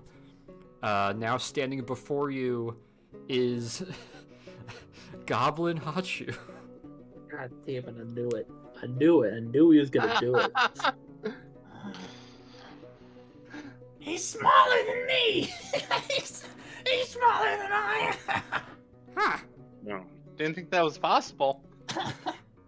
It's, you know, if I... How's the saying go? If I had a nickel for every time this happened, I'd have 10 cents. But it's weird that it's happened twice. The second experiment also resulted in a goblin. Well, the transmutation doesn't change the voice. Wasn't does by it? any chance the little one from Lamplight, was it? No, actually. I'm not sure who you're speaking of. No, the previous experiments, all human and elf, all resulted in, oddly enough, dragonborn, dragonkin, one lizard folk, one kobold, a goblin, and two others turned into what I believe are called furbolgs. We have a small reason to believe that perhaps... Were you thinking of goblins before you turned, Mr. Hachu? As he goes to his notebook. No? Huh. Were you thinking of ears or anything that you currently have? No? Huh. We had reason to believe that perhaps whatever they were thinking of at the time of casting would perhaps influence it, but if not, were you thinking of a smaller creature at all? I suppose most creatures would be smaller than he is. That is a good point. Very well. And he writes down some notes real quick, closes the book, walks over, and you see him grab a uniform top, walk over, pause for a moment, and then just give a small shrug as he puts a uniform blouse over the naked standing goblin, which now looks more like a big trench coat on him. Well, So how does it feel to have legs? Oh, yes. It's a good thing this isn't permanent. Oh, you just wait until you try to get a glass out of the top cupboard. You're screwed. The effects last 24 hours, and of course, with the follow-up of this potion every 12-hour increment, the spell will continue to last. I see. Well, If you experience any side effects or any odd changes or perhaps mutations later on, of course, do take note of them and return that information to us promptly. He got you. Knock, knock. what do you want? What You're do supposed you to want, say who's Orange? there. Come on, I'm say locked it. in to find it. Say it. Who's there? What? Hachu can't tell because he can't see through the people. Well, yeah, I can see you perfectly, you mango. No, why don't you come over here? I'll put my hand on your head, and you won't be able to. You won't be able to punch me. As I cast snare on him. Children, please, no fighting. I'm gonna get in between I'll them. be and- excited that there's someone shorter than him. He gives a little pat to your shoulder as he stands up, walks over, and starts vigorously writing more notes. For DM note, Being As I cast properly... You just see a trench coat floating there. As a DM note, I will spend the next day or two, don't worry about the rest of today's session, but I will spend a little time translating and giving you a second character sheet to reflect all of your new goblin traits and goblin stats. You will still have all the same spells, abilities, attacks. Nothing will change other than I am going to modify and adapt your racial stats to match that of a goblin. For however long you should choose to maintain this transmutation while you are in sort of political hiding. However, for the time being, welcome Goblin Hachu into the party. A very darkish, sort of matte green goblin. While the character Hachu is not bothered by this, the player James is very bothered by this. As So we got mango and a lime now. Fuck! I almost did a spit take. as the local goblin hater, I'll Trust me, the irony is making me so giddy right now. If you had 11, it would have been Aarakocra. If you had 13, it would have been a halfling. a halfling. God, I'll just become Chick Look from fucking Dungeon Meshi, and I'll be happy with that. Kobold was 8, Tabaxi was 7, Goliath was 6, Dragonborn was 5, Gnome was a 4, so funny. Elf was 3, Tiefling Gnome. was 2, and Human was 1. Why are all the short races all next to each other? A little bit of stacking. Well, yeah, Short of course they have. stacking, if you know what I mean. Yeah, of course They're they have to ordered in stack height. because they have to stack to be a normal fucking roll. He kind of looks to you, and you can see him quirk his brow a little bit. I'll just kind of translate this. If you would like, at the cost of 1 negative effect, you can undergo the transmutation again if you do want to be a kobold. But it will come with a additional negative effect. Specifically a kobold. Wait, does he say Like, this? He'll explain to him, seeing the goblins kind of uncomfortable, if you wish to attempt again, but I can't guarantee the effects. this will be fine. It's not going to be. Goblins Forever, are very so- unassuming. So I think you'll be safe. Plus, they can sneak you around easier. Yeah, I could be put in a damn briefcase now. Great. Speaking of, what should we call you? If Hachu is Gapshu? persona non grata. Gonna have to call him Junior. Torin Junior. No? No. He's not a kobold. Look, Goblin I know Johnson. this is gonna be very boring, but look, y'all could just call me by my last name. Like, How about Lord Philip Hemsworth the 27th? What? I'm not writing that out in the report. Johnson. I don't know if Johnson Johnson would it be the is. right name. I wouldn't know if that's the right name because down here we said we're handling our Johnson. Where is around here? Aren't you two from the same place? I mean, if he wants me handling his Johnson, then We How were about just late. John? Great name, John fucking Smith. John Smith. It's a weird name for a goblin, but if you're an unassuming goblin, it's not that bad. The fuck are goblins called? I don't know. You'll see Swinton kind of lean in a little bit. Due to societal conforms, most goblins have still, to my understanding, retained a singular and first name basis. You'll actually find the majority of goblins in society retain the surname simply Goblin.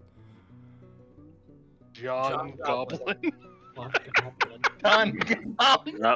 Goblin Johnson. John Goblin. Goblin. He invented the Johnson. Goblin in 1822. Johnson Goblin.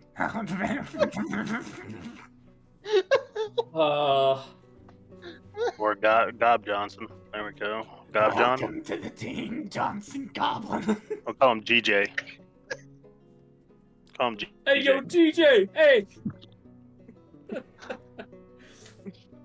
Oh my god. Whatever Well, name GJ, Wondrous Company but feels GJ. to assign to him, just do make sure it is kept up and thorough, and of course reported so that the proper documentation can be provided on missions that it may be required.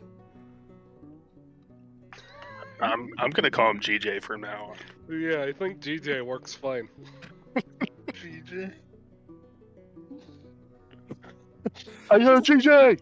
GG! TJ! His passport says Johnson Goblin on it. Well, I can't wait to see what the fabricated documents are going to look like for this Nope, one. nope. I got it. Since Goblin is the surname, hang on. Let's roll with this. Johnson Goblin Wentworth. I finally agree with you on something.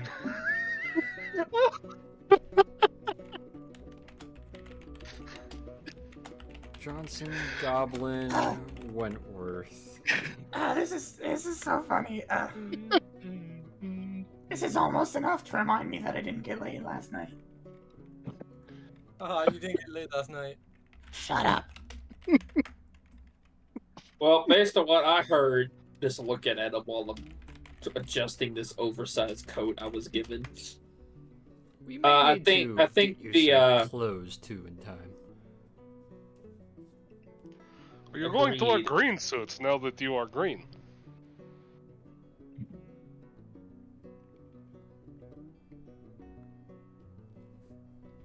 Get out.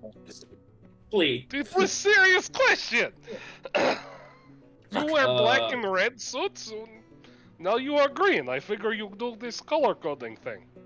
Great. Now I'm going to be a goblin leprechaun. Great. That's exactly what I want. Hatsu, it was all going good until Deirdre told him I had an STD, and then she shot me with a tranquilizer and took my gun. I told them you were dangerous. I did not tell them you had an STD. Apparently that is the only way they could fathom you were dangerous. You told them what? I actually tried to Hang on, imply hang on. that you were cursed. Well, it worked. And they were going to kidnap you. Yeah, but I was gonna have sex before they did. You got It's your not gun worth back. it, buddy. At least you have priorities, right? I think he has priorities wrong in this case. It's been a stressful couple of weeks, okay? Yeah, ever since you got blue-balled by a centaur. You No, just that mad was 'cause Wilhelm. I wrote her. Let's not talk about Centaur Lady. I fear that report may catch up to me someday. As Swinton turns, gives a small, like, kind of half salute, and will start walking his way out. I forgot he was in here. Hey, Swinton, why don't you smile every now and again?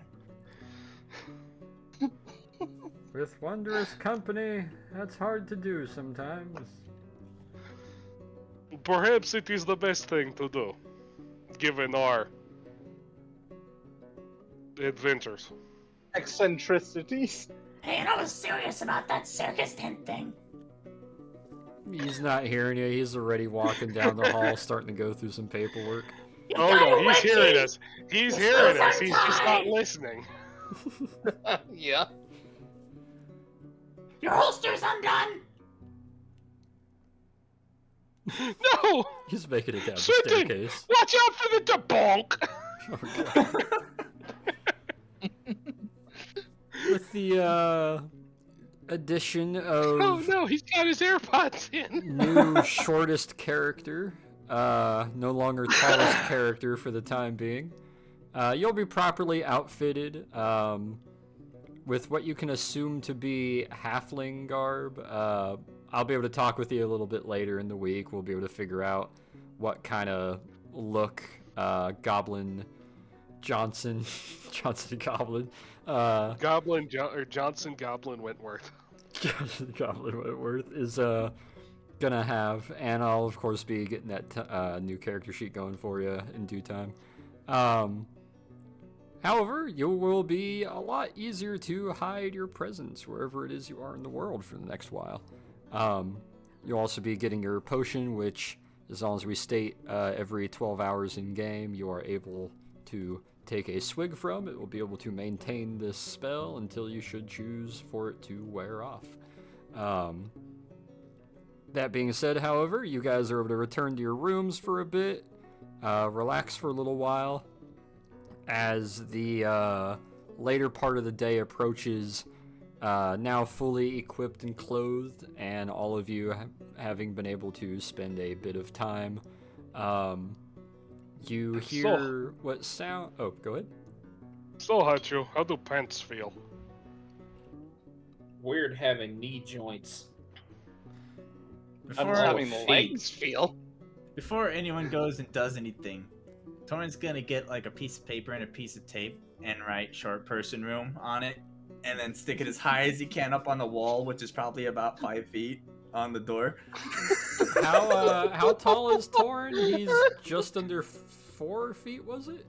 Yeah, so I assume if he jumps and like reaches an arm up, he could maybe get 5.5 feet, So, if you're just under 4 feet, yeah, you got about maybe 6. 9 to 8 inches top of the head height on this goblin. Yeah, Can so he's I- gonna put that up there at regular person height, but for Torrin it's really high up. Can I roll a perception check to see if I see that at some point during the day? Give me perception, yeah, as you're walking down the hallway. I'm gonna do that too. The Yeah, roll cursive me is perception. perfect. It is Same. beautiful cursive. Ooh, nice. Okay. Nice. Ah. Leroy and Peter, you don't quite notice as the two of you and Nikos are walking down the hallway having an idle conversation. Oh, I wasn't planning on watching him doing it. I was planning on just seeing it at some No, point no, during the day. you guys don't see him doing it. It's the three of you walking down the hallway at a later point in time, probably having returned to your room or something. And Nikos, since you're at the far left of the pack, looking to the right at the other two as the three of you are walking, you see a very nicely cut and kind of trimmed piece of paper with a little piece of scotch tape stuck on the middle of the door. That your rooms aren't labeled, but to see a little strip of paper with some very nicely like ink pen written lettering on it, it's like embolded, it's very It has calligraphy. intricate. It's got like straight up calligraphy, and it says Johnson Goblin Wentworth on it. And then below that, short. Short in parentheses. underneath, Torrin, and like 12-point font. Just Torrin's short. really rubbing it in, huh? Think of the number of times Hachu called Torrin short. You just say that as you guys are walking along. Yeah, I'll like motion to the door.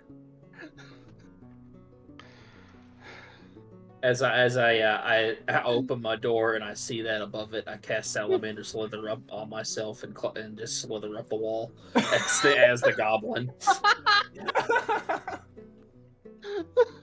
He's still getting used to his legs, so he's just penguin sliding on his belly. he puts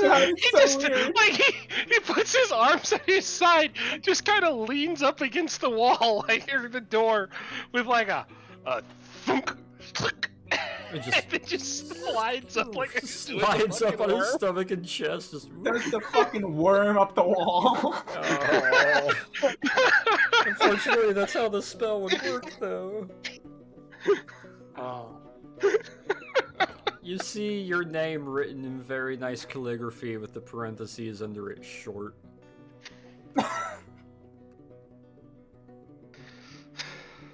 Do you want some help with it? as he sees me on top of the wall. No, I got it, and I just grab it and just peel off the wall. Land back on your feet. Man, he put it really high up there, a whole 5.5 feet up in. Oh man. Can I roll perception to see him grabbing this? Oh yeah, the three of you, you don't need to roll Oh, no, perception. we're The three of you are watching. just looking right at him as he goes up his wall to grab the tag off. Well, my magic still hasn't changed, so That's good, at least. I agree. I can talk to dead people as a goblin now. Fantastic. Goblin shaman. I So would ask no that you goblin don't. now? Do his languages change? Nope. Okay, Only so he his doesn't know that. racial stats. He does not know Goblin, however.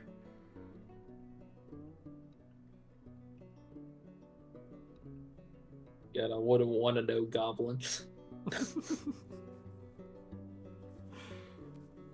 As you're able Change my to, name to Goblin Hater 9000 on here. as you're able to acquire the tag and close the door, and all of you are able to make your way out. Peter, give me a perception roll.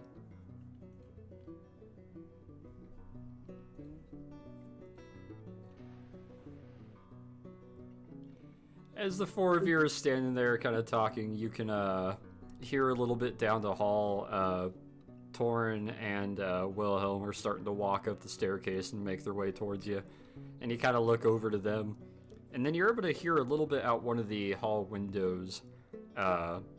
Like one of your ears specifically facing that window. And you hear a familiar enough tune kind of playing in the background. What sounds like just outside being played. You guys are, of course, on the second story of 3. I didn't know we had upstairs roommates. Building mates, I guess. Oh no, I have roommate. I don't know. Doormates. Dormmates. Dormmates. After a few moments, everybody else, as you're kind of walking towards each other, you're able to start overhearing this coming from outside. Very sort of Eastern European sort of music is playing, and it's increasingly making it through the windowsill more and more clearly, to the point that it almost sounds like it's being projected to you rather than you're hearing the ambient sound. Italian. Before I go outside to see what's going on, I want to grab a piece of paper, write orange on it, in Japanese, and tape it to Torin's door, just out of his reach. I'm going to echo that, and while Piotr is putting that on Torin's door, I'm going to be standing next to him, putting a sign on the door that says, "You must be under this mark to enter." Oh my god. This isn't gonna end well. Jokes. Torin, give me perception. Okay.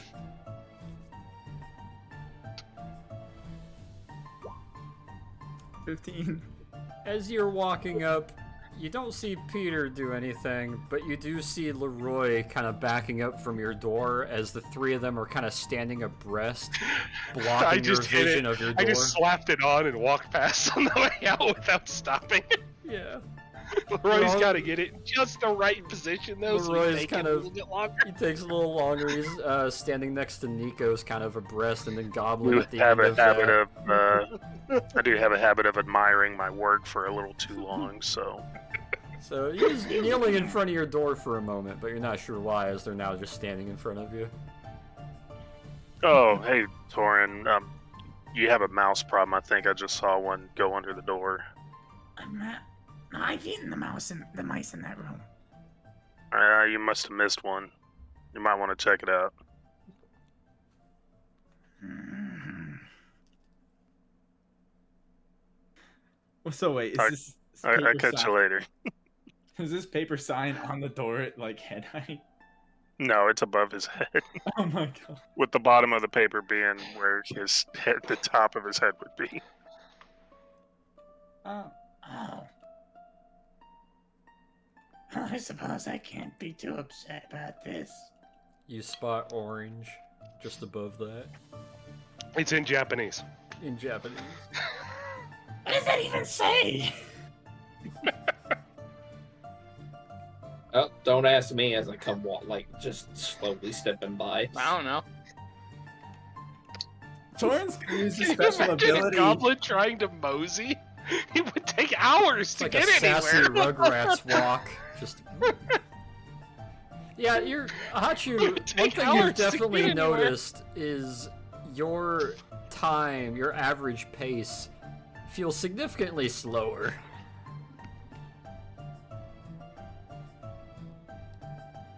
Does the cardio he earns while in goblin mode apply when he gets back into snake mode?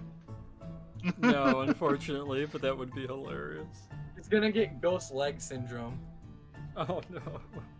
He's gonna become Gonna a have to snake ask him again and be how like, to- I can't feel my toes. Gonna have to ask him how the jet lag was. Hell's a jet.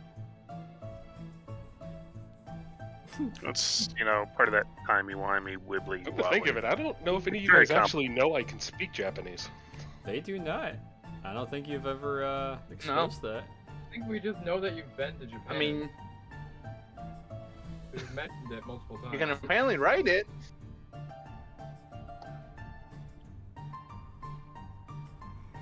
As you guys all kind of mosey and strut and Rugrats walk your way on out down the hall with Peter kind of taking point. Peter, you're the first one outside as you step out. The air's a little bit more cooler as it's starting to hit later evening. The sun's getting ready to go down. And you can see a sort of improvised kind of like half tent.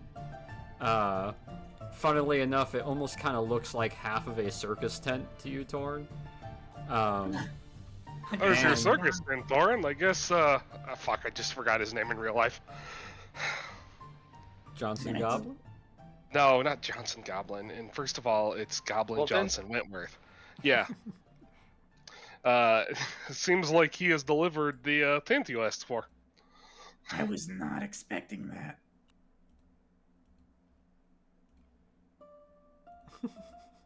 God. As fuck it. As you guys look to this, you can see where there's a small crowd of various personnel, be it civilians, scientists, researchers, a handful of guards and soldiers, some of the flight mechanics just kind of standing by. And standing inside the tent on what seems to be a little bit of a raised platform made out of what you can assume was like wooden pallets, or just various crates of sorts, is a small little myriad party of what seems to be 6 people playing instruments and kind of working various little dances and shimmies and playing for everybody there. If you would like to identify them, roll me perception or investigation. 20, 22, 11, 8. Rolling it, rolling it, rolling it, rolling it. It's the Rasputins. Wow, 4. Rasputins. That's an 11. Rolls a 4, Four. still gets 11. And when we cheer for them, we go, rah, rah, Rasputins. Oh god. You see a human male and female bard. Very obviously bards, as you can actually see the physical magic kind of wafting and floating around the two of them. The female is just tapping on a tambourine, and the male is playing a small kind of triangle sort of banjo guitar called a balalaika, is strumming away on it. There is a pair of goblins beside them, in sort of a kind of bardic musical attire. A male goblin is playing on a little squeeze box accordion, and the female is strumming away and plucking on a fiddle on her shoulder. And the other two is a male elf, who seems to be also strumming away on a second balalaika as sort of a backup, and another creature that none of you have actually seen yet within campaign or within your characters' lives. It looks kind of like a bear with bat features, very long Checking arms. game images for a picture of a balalaika. Yeah. I know what a balalaika looks like. Checking game images anyway. Check anyway. Jesus Christ! What? It's a fucking surfboard with a neck. God damn. It's a bass-galaika. A bass galaika. It's like a cello. You guys see a furbolg standing there and is playing a very large, about 80-button accordion, backing them up. And the six of them seem to be hitting all the notes right. They seem to be playing very happily and smiling. The female singer's kind of up front with the other female goblin who's kind of dancing as she plucks on her fiddle. And everybody's kind of listening and bobbing in place. A handful of people seem to have kind of snuck various drinks over. Assumedly most people off post at this time. This is nice. Oh, they're good.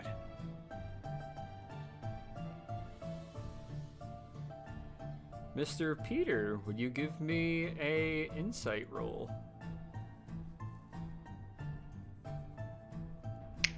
No. Fine. Yeah, I didn't want your insight roll anyway. I rolled a 10, so it probably doesn't pass. It doesn't quite pass, as you can hear the music kind of transitioning a little bit, and it takes you a few moments to recognize or really notice it before they get a little ways into the next song, and you start to hear a little bit of singing coming from the lead female in the front with the tambourine. You're not fully looking at any in specific, you're just kind of looking in that direction, and you realize you start to actually focus in a little bit, and what's odd is all of you are hearing this music like it's being projected. It's almost like it's not ambiently coming from the instruments. It's like whatever they're doing is being projected magically over the area to almost like everybody is allowed to wear headphones. And you don't notice that she is actually looking directly at you over the crowd as they're starting to shift into another song with the accordion stepping towards the front.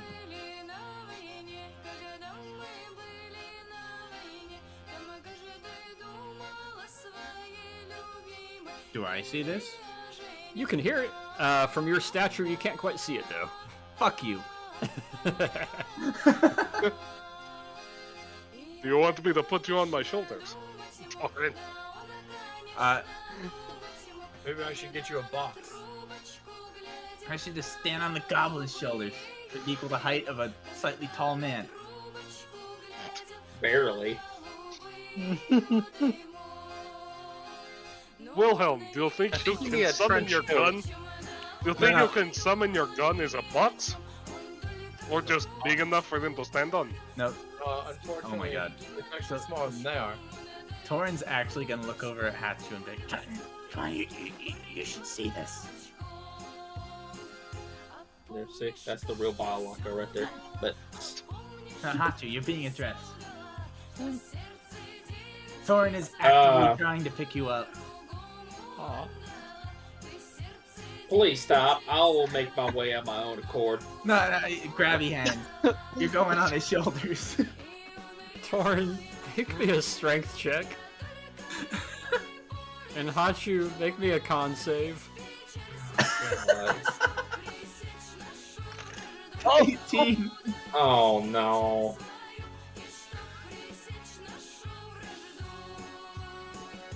Oh, fuck! There is a odd amount of cooperation. If we had a third one, they'd fit under a trench coat and make the meme. As Torin grabs him by the hips, picks him up and plants him on his shoulders, and he goes firm, locking his legs properly in a weird fit of sudden cooperation. As Goblin, you are now normal person height, able to see past some of the shoulders and heads onto the stage. Are you happy now? Are you happy now about this? I'm gonna take off. I guess it's technically my writing duster, and I'm gonna put it over them so they look like kids trying to sneak into a fucking R-rated movie.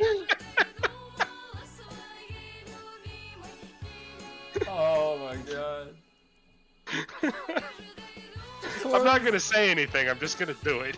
Torin, you can't quite see as the vest is closed in front of you and the little sash is tied lightly, but You're gonna have to steal using my horns. Goblin, you are now normal person-sized goblin on the You are shoulders now of piloting a kobold. kobold. You're now piloting a kobold. Getting the damn kobold, Shinji. Getting the kobold Shinji. That's the title for the episode. Yep. Getting a kobold, Shinji. This is not a kobold. Oh my god. What is even happening anymore? You have become goblin. Embrace it. This whole episode is just gonna be called short person joke. Midgets. As you're placing the coat on him and kind of chuckling at the little scene that you guys are creating among the middle of you,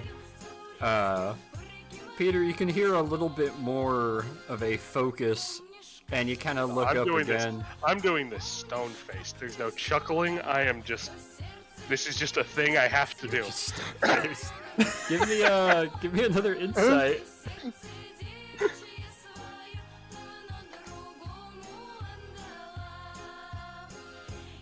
Apparently not. No, you're stone-faced. You're stone-faced and focusing on this, not letting really anything show as you cross your arms. Look, if you want me to learn something, you're gonna have to just tell me, because the dice are never gonna let you do it. No, you're not necessarily learning anything, but you're getting that notion that whenever you do happen to look over, it seems like the singer is mainly focusing on you.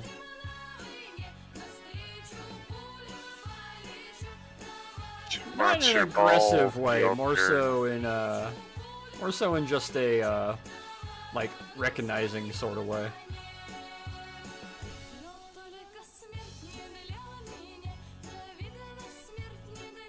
She's doing that singer thing where she's still maintaining her act, but like she's noticing and just like distracted, but like totally still in character, like a movie scene. I noticed. Yeah. Can I roll an investigation check on her?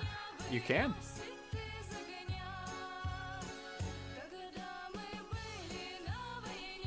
Nice. Tall, somewhat slender, average, blonde, northern Russian, female. Very, very nice on the eyes, wearing sort of a lighter Russian, kind of coat and garb. Other than being an obvious bard, considering some of the bardic magic floating around her, nothing really seems to stick out in particular, or really be too, obscure or different.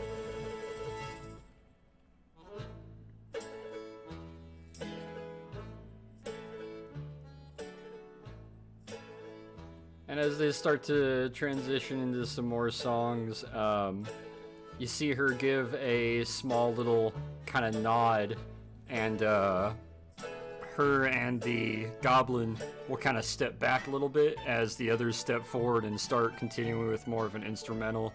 And you'll see her and the goblin walk towards the back of the sort of improvised stage and out the back of the tent, kind of casually and relaxed like.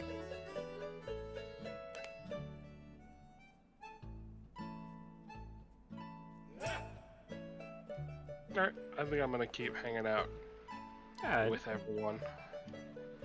Especially waiting to see what the average average height man with extremely short arms is going to do. Yeah.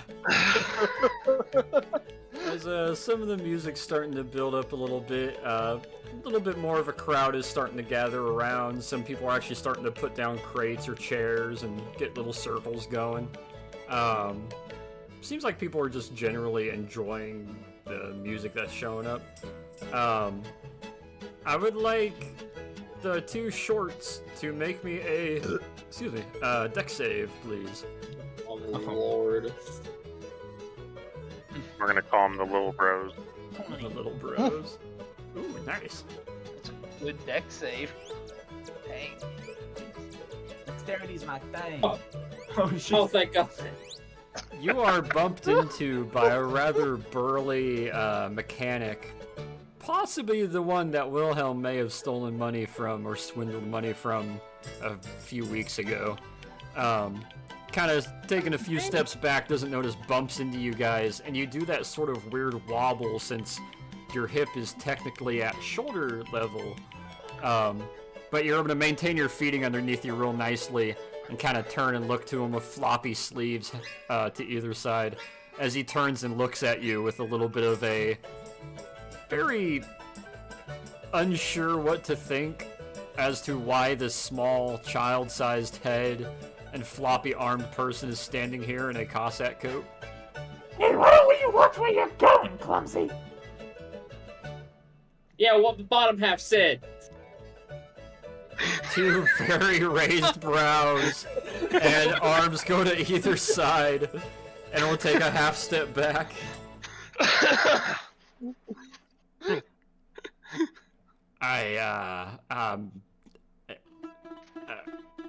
You got a cigarette? You have a light? He starts looking upwards and he's looking around to others. Who's standing nearby these two? I'm gonna pull him aside, and I'm gonna put on my best British accent, and I'm gonna say, Pip, you gotta forget about what you've seen here, man. This is one of them secret experiments they got going on in the research building with that guy who really likes the color red. You feeling me? Roll me deception.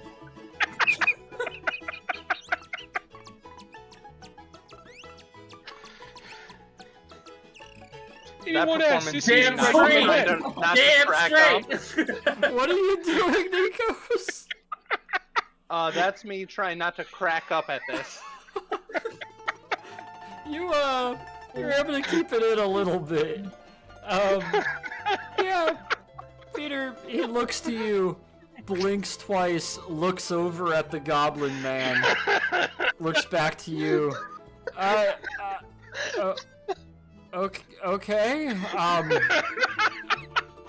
I'll forget I saw that. Tell him sorry I bumped into him. And he'll turn back around and walk back over to the other two mechanics in coveralls. And they'll kind of chuckle at him back, hey, where were you, man? Whatever, music. He just looks haunted. A little bit. That goblin's groin just asked for a cigarette.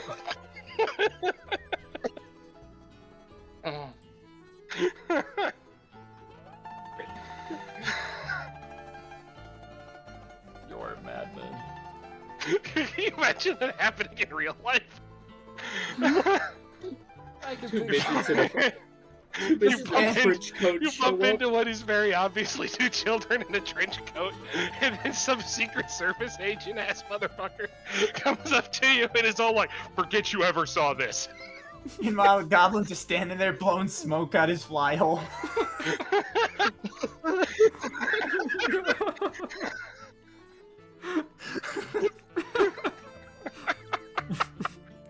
This is how you guys sneak into places now. You can work together.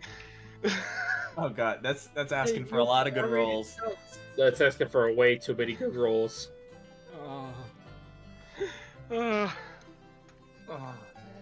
It's only working well now because it's not important. Once Because it's not important or rolls will life-threatening. fall apart. We want to walk into the front of the Kremlin dressed as a Russian officer goblin. Falls in half. Ah, shit. Oh, of course the Soviet officers would be goblins. Fake beard falls off. The fake beard and nose fall off, and then he just bends, and he's like bent over backwards, like a backpack on Torn's shoulders, just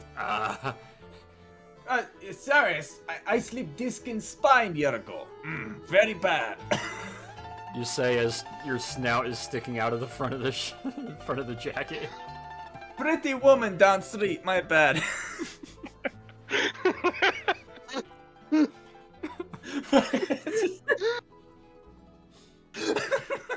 You are a madman. there was pretty girl down street. Whatever happens, do not tell Comrade Beria. Oh God! no. Oh God! No. Oh Jesus Christ! That may be one of the worst jokes I've ever made. Jesus Christ, man! No! You are We can't horrible. talk about him on YouTube. We can't. We can't do that. No, but you can't. We don't deep talk into about it. Bruno. Y'all are horrible. Like I said, that may be the worst joke I've ever made. And you have made many, my friend. Hey, that brings us back to the Steve Buscemi stuff from earlier. Family man and American guy.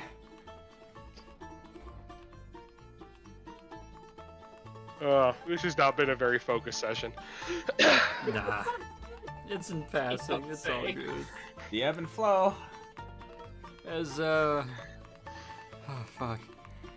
As you guys are listening, kinda hanging out, you feel a bit of a poke at the small side of your back, Peter.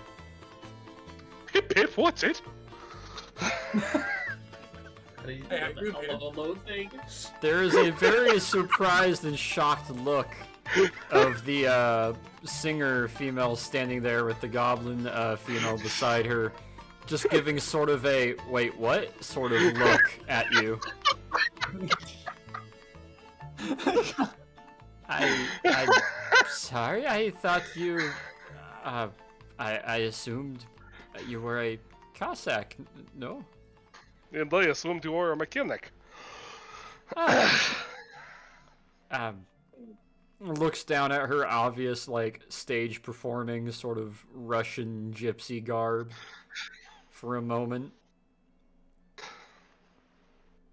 The female goblin is standing with her I mean, arms no offense, I crossed. did not see you. I did and not just- see you come up.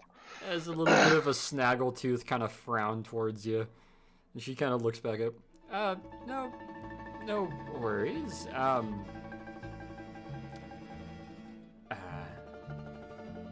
Well, shoot, I don't know where to start then. What's with the goblin doing the jacket thing? I thought it would be funny.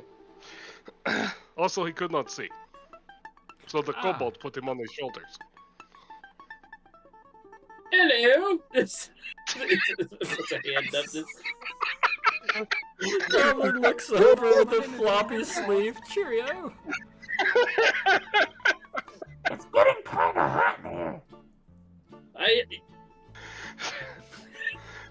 What? Look, You he's want me only off- secured get off with your the shoulders sash. or what? Just There is a little bit of a open mouth look and slight shake of her head trying to muster words before she just kind of rubs her forehead once, looks over.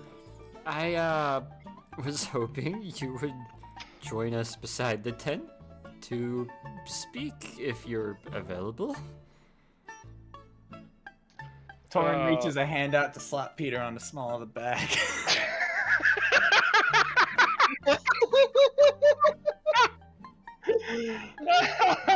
The goblin has just got a full head tilt, kind of crooked ear, it's like raised brow look, like what the fuck?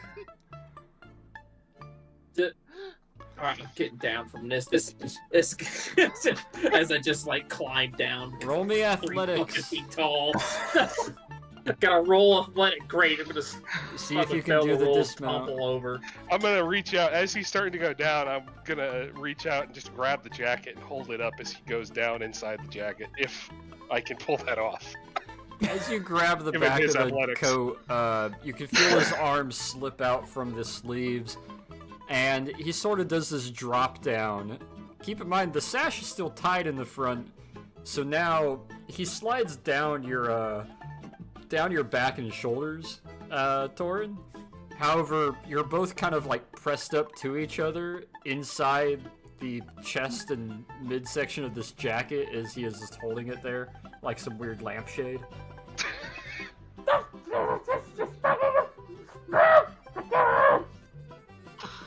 Look, relax.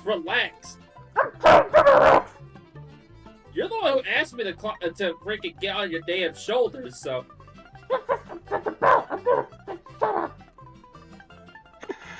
All right.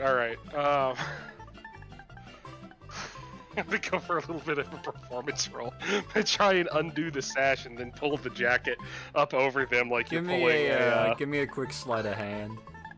Shouldn't be too hard to undo the sash. Oh, that would be a hilarious nat one. You reach over, you give a tighten quick oh god, you give a quick pull, and it flops open and the jacket opens up. The cool air hits you guys in the face as the two smalls are able to emerge from their jacket-like TARDIS. I'm gonna pull it, spin it around, and put it on. And gonna try and resume a more serious expression, and I am going to ask if this is in relation to any religious affairs or just some nice conversation. She's still a little bit baffled, just looking at the two short ones. The goblin is just almost shaking her head like, oh my god, at this point. And they kind of look to each other, both give the most genuine shrug, and then both look up back to you. Mostly casual. I was informed you were the Cossack cleric and one of the, Kuban Cossacks, correct? Huh? I am from the Joykov family. My father was a minor noble. You may or may not have heard of him. I can't say I have, but I am familiar with, your former position, and, may have some information that I believe your former brethren might like to be passed on.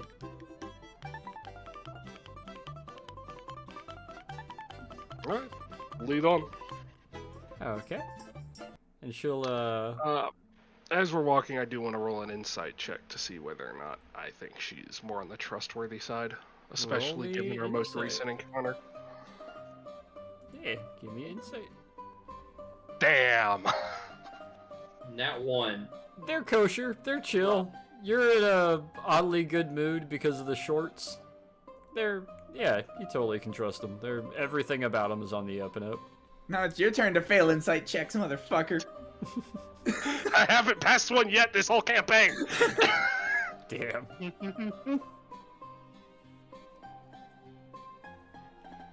The two of them will walk over to the side of the tent where there's a couple little stools and tables set up.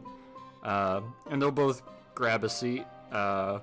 Would anyone else in the party like to follow with, or just continue listening to the music and kind of hanging out? I'm gonna get into a position where, like, I can see them. Okay. Not exactly approach, but gonna just, go over to the side keep of the an eye crowd. on them. Torn has no social awareness. He's just gonna tag along like a third wheel. All right. Wilhelm and Alright, but you better be ready for some funny hilarity coming in here. Torin. I mean, he's ready for something. Whatever. Who knows? Leroy or Wilhelm or Goblin Johnson, would you three kind of hang out with Nikos, or are you going in or hanging out? Yeah, listening to the music. I'm definitely vibing with the music. All right. Yeah, I'm just gonna hang out. It's not like hang out and get used to walking on legs. Practice I'm your. hanging out. I'm hanging out with the Bambi that's figuring out his legs for sure. Yeah, like doing like leg stretches that he just like got a pamphlet about. You're the uncle watching Tommy Pickles' first dance moves. Bro got a pamphlet about legs. You know, I'm gonna be. I feel like this place would have a pamphlet on legs. Just It AR absolutely was, 105-22 legs. Legs. How to? Greetings, soldier. Gotta be a Welcome to TM, Her wouldn't it? Majesty's Army. In this information manual, we will be briefing you up on legs and how legs work. I bet there's a John Cleese skit somewhere out there with that. Probably. He's still alive. If there isn't, you should send him the idea. And, Wilhelm, what are you gonna be up to amongst this crowd? I'm chilling with the music too. Chilling with the music. Alright. I was gonna say, you're about the only one I would. Watching the goblin kind of get his feet underneath him, vibing with the music. Maybe taking a sip from your flask every so often. Nikos, you're kind of off to the side, kind of watching it with the side eye, but also just kind of vibing and enjoying.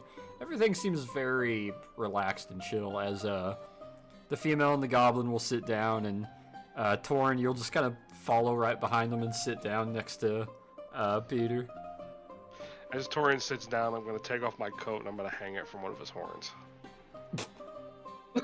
He's going to sit there incredibly stiffly and awkwardly and not know what to do about that. What do I do with my hands?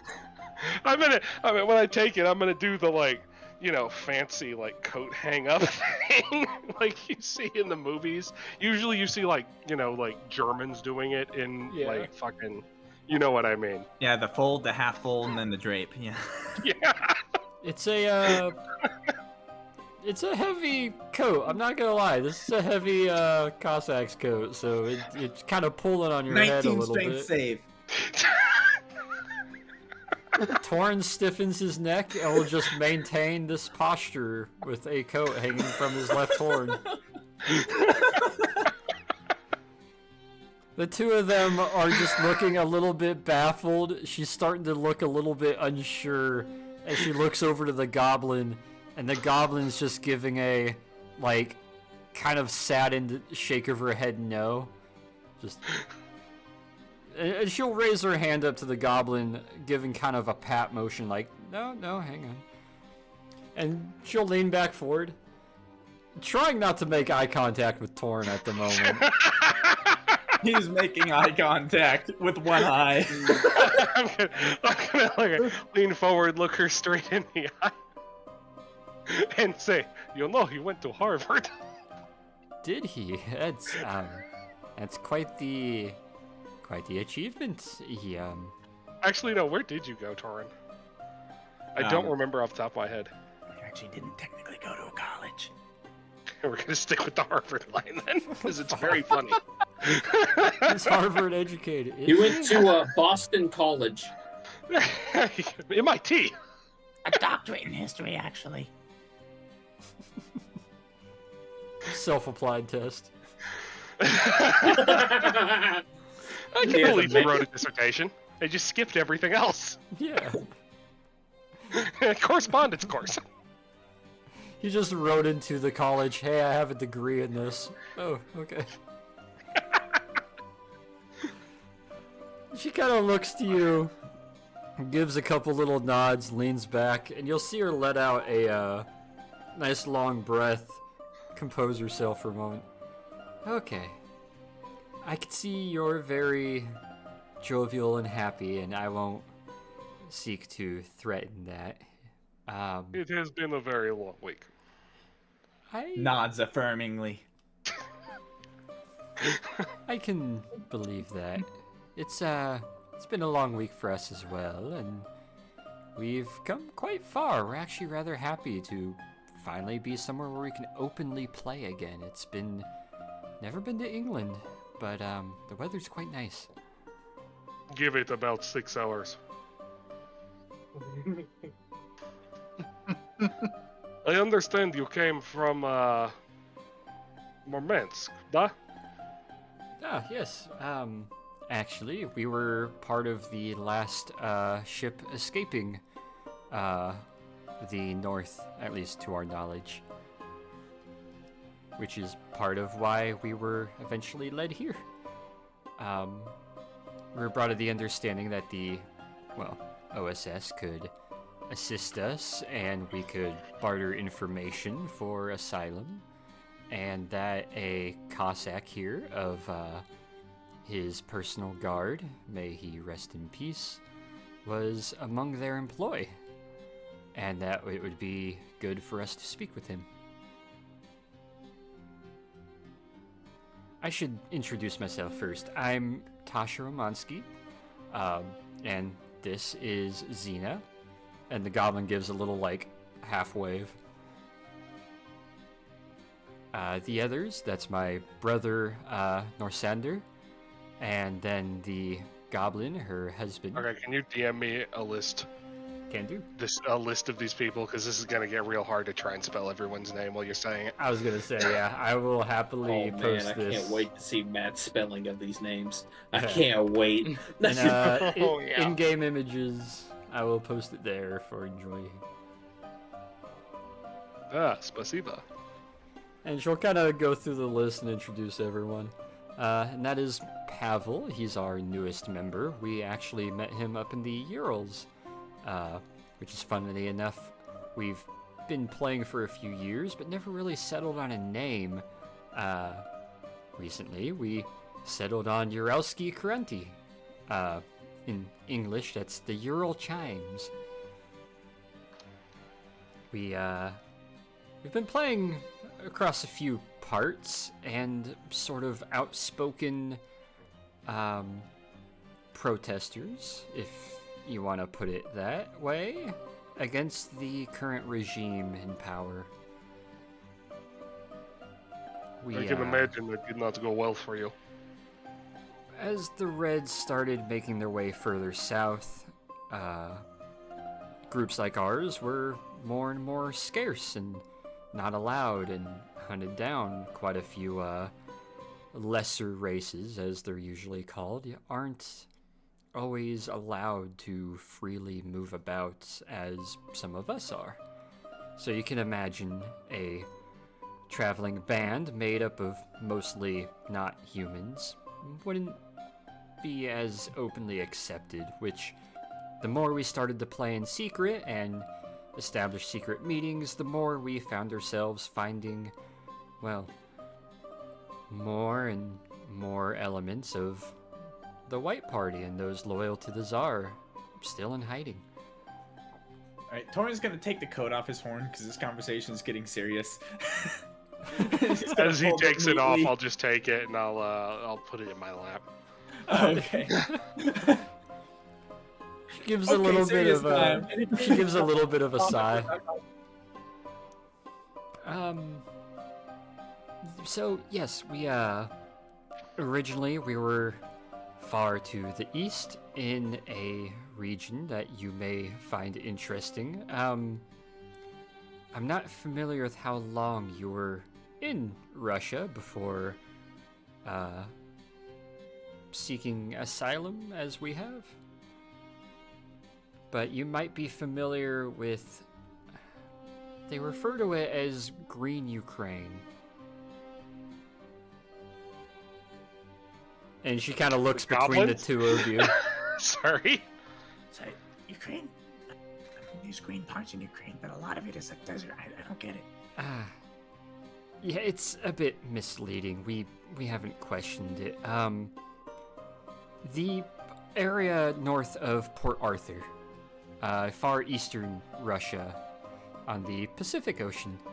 A great number of those loyal to our former empire have fled that way.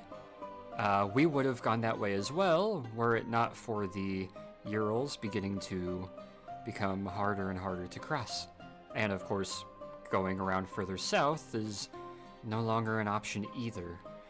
which is why we were forced to flee north through Murmansk, which, up until the day we left just a week ago, was sort of the last holdout of anyone loyal to the Tsar. Except for Green Ukraine, as they call it. North of Port Arthur, far east of Russia, where the Reds haven't quite gotten their hands on everything, thankfully. A lot of those loyal, oh shoot, what was it? She taps the side of her head a couple times and looks to the goblin, and the goblin kind of leans forward a bit eagerly. It seems a lot of, Terek and Kuban Cossacks and Free Cossacks from the Ukraine have joined together to form a new band under Hetman, what was his name? We were told it was Alexei Kaledin, I believe. He was I think he was the leader of the Don Cossacks during the revolution. And she kind of nods. Yes, it was the, Hetman Kaledin of the Don Cossacks is uniting what elements he can of those loyal to the White Party, including some rogue Kubans and Tereks, and is making their way to eastern Russia, to what some politicians are calling Green Ukraine or New Ukraine. Allegedly, the last holdout is in Port Arthur, which seems oddly, what's the word for it? Not retelling, but ironic. That's it, ironic. And one of the things that was requested of us, knowing that we were going to attempt to escape to England, was to spread the word as much as possible about the remainder of resistance in Murmansk and them asking for assistance, and of the Cossacks all fleeing east. How do you spell that name again? Murmansk? Okay, again. No, I know how to spell Murmansk. I was gonna say. Alexei. Let me post that here as well, because I have it in my notes. I rolled history in the middle of that to try and gauge whether or not Torn was keeping up. Torn's able to roughly keep up. You're getting the name that you're able to glean that a lot of these are former Cossack belongings. Much of them listed were loyal to the Tsar and the Empire during the Communist Revolution. And her listing that they've pretty well been pushed to either the far north or to the far, far east kind of tracks, considering the communists have gained quite a bit of power up until this point.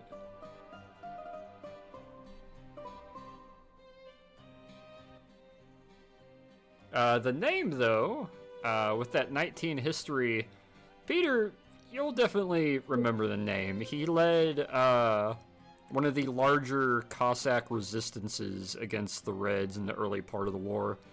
But all of the Don Cusacks, after a couple battles, were actually entirely run out and removed from existence with extreme prejudice by the communists. So the fact that not only their leader, military leader, but also some of the Don Cossacks still existing might come as a bit of a surprise. Torn's just gonna look over at Peter and go, That name's not supposed to exist, according to, well, you know.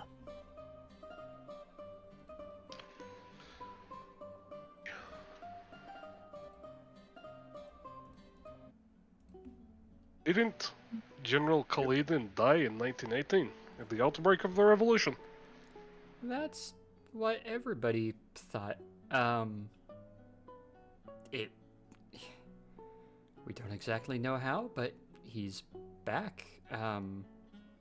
We've not seen him personally, but we were told that, Can I roll insight on this to see how much she believes this?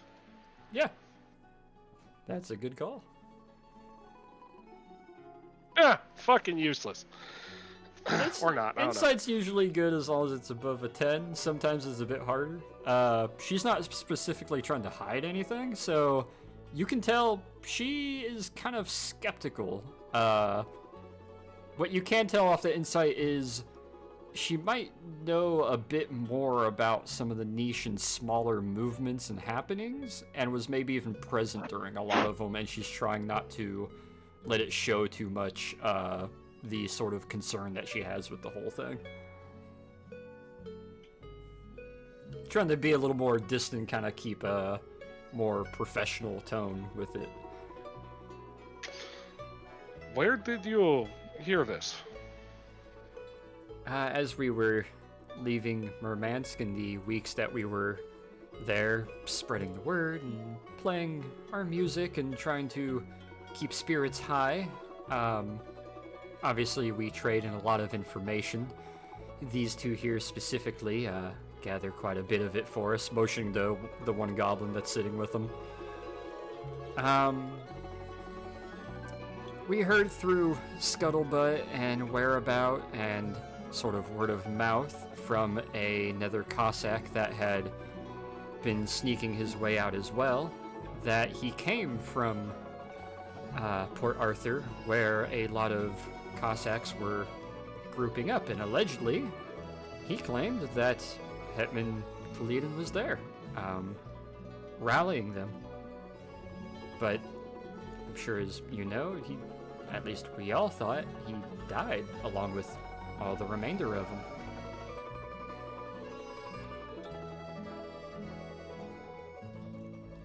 It's, I can speak the honest truth to you, right? You being a father and of the cloth and all. Duh.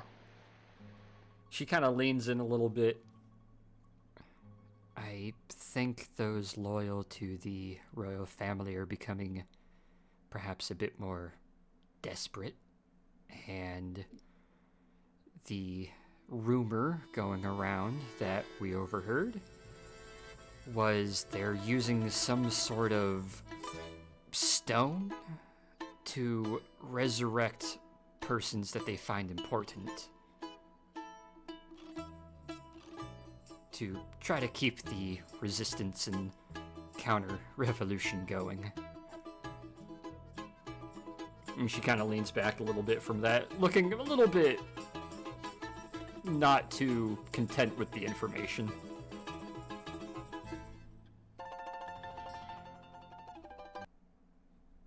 It is an interesting claim to hear. Where did you hear it? Or is that also just rumors? Not intended in an offensive manner, but Most you all of have- our information is in rumor and hearsay, although I can say this one comes from a more trusted source. Jesus. Oh god.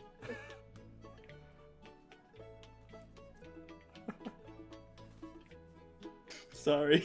All good.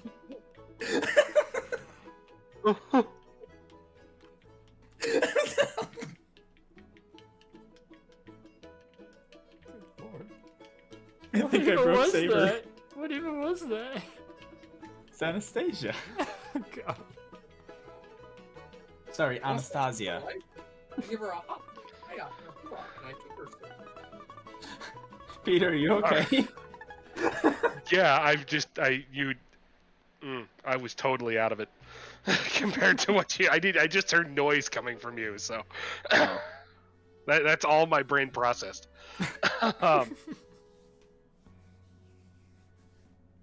My train of thought is multi-track drifting right now. Deja vu.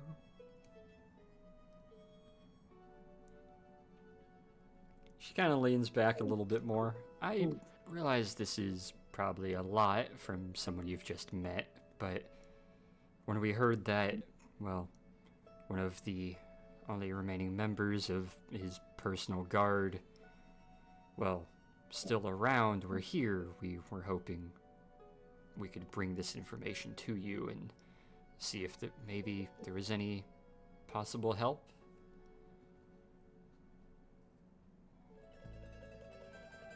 Perhaps. Corin is glancing up at Peter but not saying anything. This is news to him. And you said this is in Green Ukraine outer Manchuria, or is this in the Japanese occupied part of Manchuria? Outer Manchuria and around Port Arthur, to my understanding. Although, Where was that letter I got postmarked from? That was postmarked from... the letter was Hokkaido, wasn't it? specifically from Hokkaido, yeah. From the, I forget the name of the town, but a little town, just on the southern shore of the little lake in the middle of Hokkaido.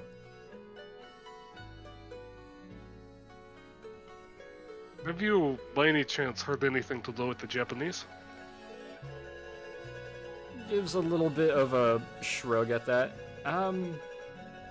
Not really, no. They've actually been rather preoccupied with, I suppose, more communists in China. I don't think we have. And she looks over the goblin. Goblin just gives a shake of her head no. We've not heard, anything pertaining to that. Again, I realize this is a lot of hearsay and word of mouth, but it comes from trusted avenues and persons that I don't believe would spread misinformation to those who claim to be in support of the Empire. And considering Murmansk being cut off and us in flight as we were, I don't think they would specifically send misinformation to us, but... In my experience, that is very much the modus operandi of the Reds. However, I don't know if you have ever heard this, but every good lie always has some kernel of truth in it. I tend to agree with that. I know there is still some holding out in and around Murmansk, but it was fleeting at best. And the last hope we heard was that, well, like I said, they're regrouping and attempting something in the Far East.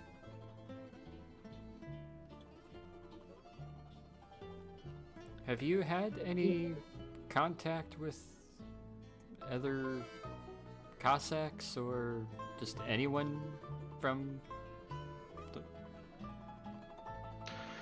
I have spoken with many over the years, but most have either been people who left before or because of the war. Not any, but up until relatively recently, I haven't had any.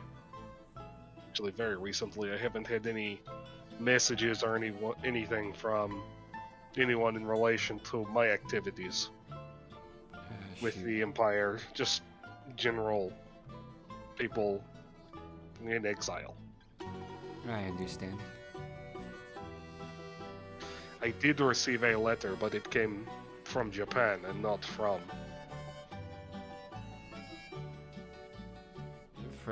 the East. Did you escape with the Japanese contingent? I did. I was one of the last Russians to leave before the Reds marched into Vladivostok. Oh. He kind of looks over to the goblin. I guess that explains the rumor of him in San Francisco then. Kind of gives a nod in response. There are rumors about me. A trace amount passed our ears only once in passing that allegedly some Cossacks had made it to California, but we didn't necessarily believe it at the time. A few have. Probably that I personally encountered, probably 200-300 just people living their lives in California. Although, if you ask me, it is a little bit too warm there to permanently settle. So we've heard. Well, that was our main desire to come here, was to find you, and whether this information helps or not, we realize we can only do so much now that we're no longer there. So spreading what information we have, we feel is the best thing we can do.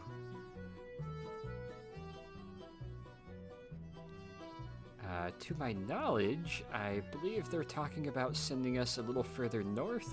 I don't know how much more assistance will be up there, but regardless, we're still going to continue playing our songs and drawing what attention we can to potential assistance for the old empire. Before you do so, would you be so kind as to tell me your story of escaping? We actually managed to catch the very last train leaving from the Moscow region north. The train was intercepted, and we actually made a rather daring mad dash up north until we arrived at Murmansk, where we dug in for quite a while, spent a couple months there. It wasn't until the anti-Soviet search groups began a much more thorough look. Despite claiming lesser races aren't fit for the Soviet Union, they seem rather fond of indentured servitude and use of goblins and some other races as sort of their own ruffians and goons to look for those that don't bend knee. Murmansk went up in flames, or at least the South Bank did, and it's been in that state for the last few weeks. We managed to, regrettably, but under a lot of requests from those still staying there, we escape. We managed to get on a ship, and it took us a few boat rides through the straits to arrive here, where we were met on the coast by British military officials who sent us straight here to speak with, I assume this is the sort of intelligence agency. Well, you know, let's say military intelligence is an oxymoron.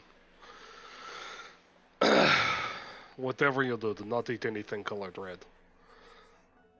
Red? Kobold nods. Well, I don't understand. Is communism not liked that much here?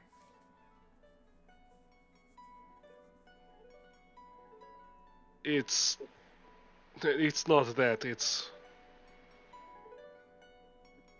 there is a man here who is obsessed with food coloring. Is in this specific location. Torn elbows Peter in the ribs. Not important. Well, we'll be sure to avoid red food then. And kind of looks at the goblin, who gives a little nod like, I'll pass it to the others type deal.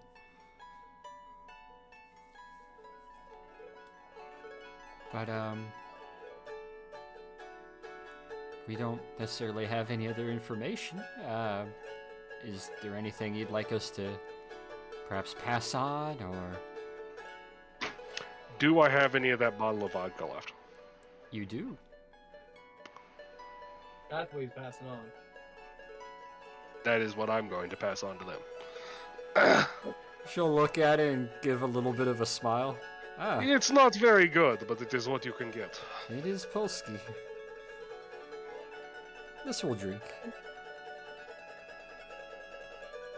Gives a nice little nod, passes it to the goblin, who gives a sort of goblin serrated toothy grin and smile like, ooh. We'll enjoy that after we finish a couple more sets. We've been told we're allowed to stay here for at least a little while before they will relocate us elsewhere. do feel free to come visit and chat. However, I am out quite a bit, so do not be surprised. I understand. I will see if I can look into if I hear rumors and whatnot. I will see about speaking to, what was his name, your commander? He was a very nice gentleman. I'll see about getting a line with him to continue getting information to yourself as I find any.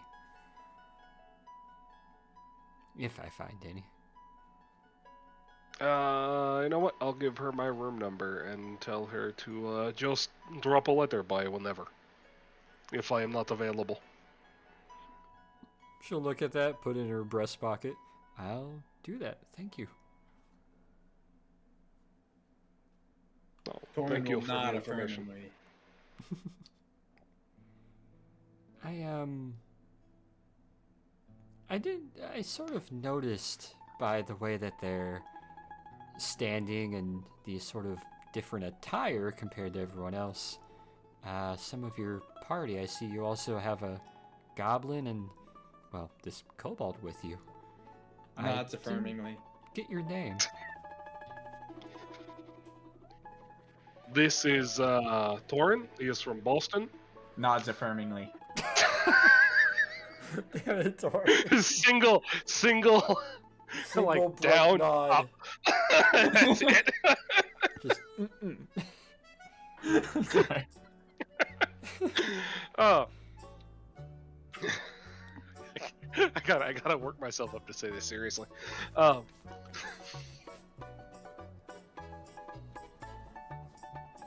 And the goblin is. God damn it. He begins nodding affirmingly before you speak. Johnson Goblin Wentworth. You see a small smirk grow on her face, and you see the goblin's toothy grin just turn to a smile as she's kind of holding back a bit of laughter. He is from Louisiana. I really doubt that. You would be surprised. Most Yeah. goblins just default with Goblin as our last name, since we don't really do last names, but good to see him being fancy. Thinker. Ask him about gumbo. Elbow? Gumbo. Gumbo. It's a type of food it's a type of almost like goulash thing they make in the American South. Except they probably use more spices in your average bowl of gumbo than you have ever seen in your life before. It is truly incredible. Gives kind of a pursed lips like, okay, and like kind of nods. He doesn't seem steady on his feet. He recently had a brain injury. Oh. Yeah, we are lower to the ground. We do get hit a little more often. I fell out of a plane. Oh. Hey guys, I'm Will.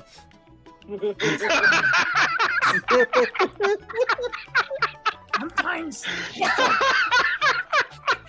Fucking holy shit. Sometimes he still gets his name wrong. He'll sneeze, and he'll think it's his name. It's okay. He's getting over it. Hachu sneezes in the background. Did you like an actual sneeze? Yeah. Hachu, see? He seems unique. And she kind of pats the goblin on the shoulder, and she kind of leans back a little bit and smiles at that. Well, it's a pleasure getting to obviously meet you and getting to know that there are others still around.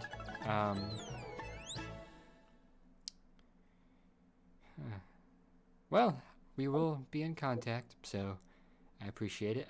They'll probably expect us back up on stage. Do you have any suggestions for songs, maybe, or lullabies that you used to know from back home? Not that would be fit for a party like this. However, if I am here on Sundays, I do hold a service in the chapel after the Anglicans. Oh, If you and your band would like to attend. we would love to. I can't say all of them are religious, but we would be happy to. Then I will see you there. Thank you. You don't have to be religious. He's a fantastic public speaker. Not by this showing, I'm not. She gives a little bit of a hesitant but like nice nod, like, "Oh, I'm glad to hear that" kind of look. And she'll stand up after a moment. The goblin kind of scoots out of her seat, holding the bottle in hand, and she'll give a little half bow. The other one gives sort of a sideways curtsy, and they'll turn, walk, stage the bottle with some other gear and stuff that they got in the back, and pass back through the tent and rejoin the others and continue playing some a couple more sets of some other music and whatnot. As everybody seems a little bit happier to have someone up there once again playing, and it gets a bit louder. They're kind of working the crowd a little bit more, saying various phrases out in Russian here and there. But the two of you are able to sit by. Nikos not too far off behind you. The other three just kind of hanging out in the crowd.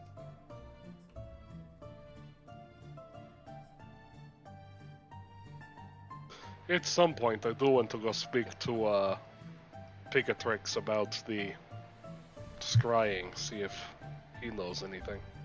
It's a good idea. I just don't know if I have the patience for him right now. I'm just happy we were able to talk to somebody who gives us information instead of trying to Take it. seduce it out of me Or kidnap us. or kidnap me. I'm more upset about the seducing than the kidnapping. I understand. That does have a tendency to cut a little deeper.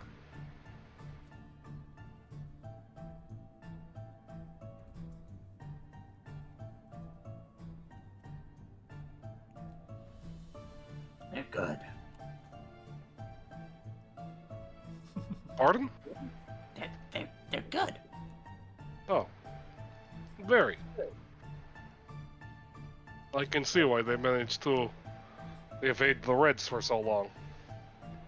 After all, who can go after a singer they actually like? That's a very good point.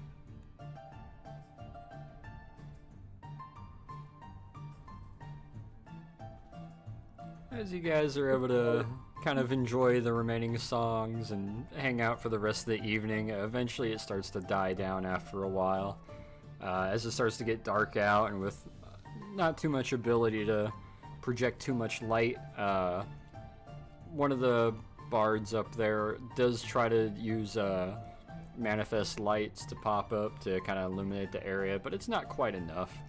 As after a while they end up calling it, wishing everyone goodbye and a good night, and everyone kind of disperses after a little bit. Some people kind of linger having conversations, and the little tent they got, they kind of break it down halfway, store all their instruments and whatnot, and kind of stash it off to the side. And you'll see the 6 of them making their way off towards one of the other impromptu barracks buildings. It seems they've been given a couple rooms to themselves, in the same way that you guys have for the time being. As you guys will eventually be able to retire as well back to your rooms and be able to call that a day. Is there anything overnight that anyone would like to do? Can we visit Picatrix? If you'd like to make a late visit to Picatrix, you can. I don't know if he sleeps. Probably No. not. Well, are you coming, Thorin? On one condition. You don't have to do the talking? No. He'll point up at the sign on his door. What does that say? It is a fruit. Can I roll insight on that? Sure. What kind of fruit? It might be a fruit. Maybe it just says fruit itself. You don't know if he's being literal or not, but it's definitely fruity. Peter, what kind of fruit? I'll take it down and I'll hand it to him and I'll say, orange. Maybe we should grab JG too, since he knows about this scrying thing. Why is that like a sudden 3-second Sesame Street clip? Grabs it off the wall. Orange. He's just standing there holding it like, I should have known.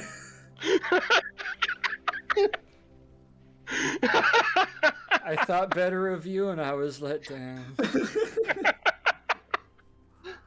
Damn you, Pikachu!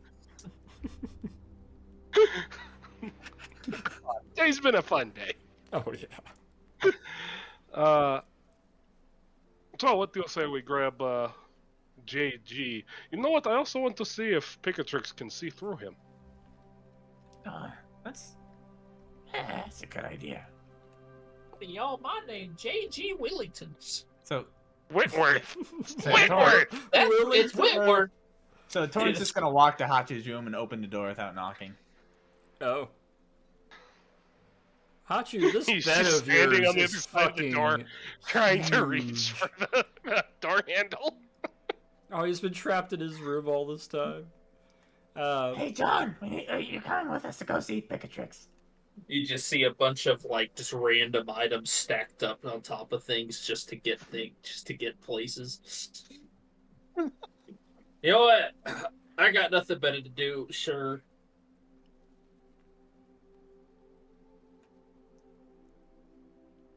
I don't know how it became a thing that Torn doesn't knock, but it's become a thing and I love it. It just doesn't. You gather the goblin and the two shorts. You know, and, that was the one way he could assert himself in the museum. Yeah. Just open He at one doors. point got hold of a master key, and now he just doesn't knock anymore. It's like that 12-year-old barging into the parents' room in the middle of the night. Just.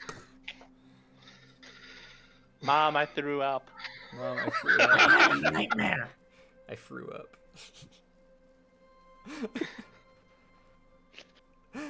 What does 8-year-old Torrance sound like walking in saying, I threw up? I don't even know. I threw up. Oh, God. How do you do child kobold voice? Higher pitched gravelly. I have ruined the rock. Okay. Yeah, I can see that. The two Smalls and Father Troikov make your way over to a very sparse and relatively empty of people book and writing area and linguistics and record keeping. I thought he was in the magical items building. He's up above it. You guys make your way on up, and you find that little room. Torn remembers where it's at, opens the door, you guys step in. There's no other scientists or researchers here currently. It's, the room's empty of any people, but there's a lot of paperwork laying around and stuff kind of halfway done. Did Picatrix ever get the radio? Don't know yet. And you got the sort of soundproof box in the middle of the room with the kind of stained glass and the little door in the front of it.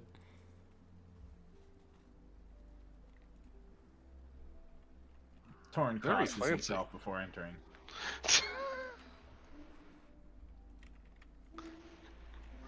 He's not that bad, is he? I lack patience with him sometimes.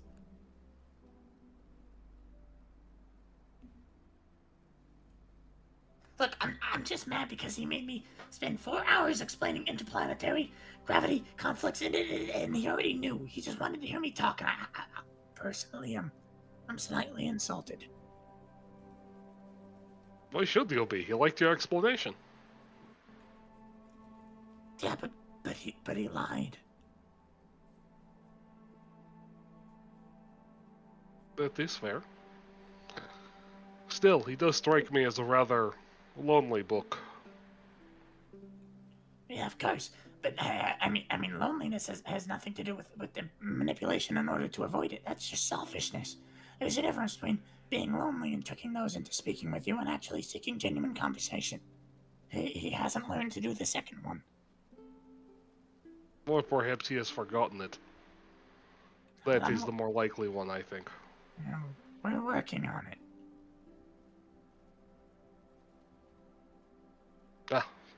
Let's open the door and find out whether or not he's asleep.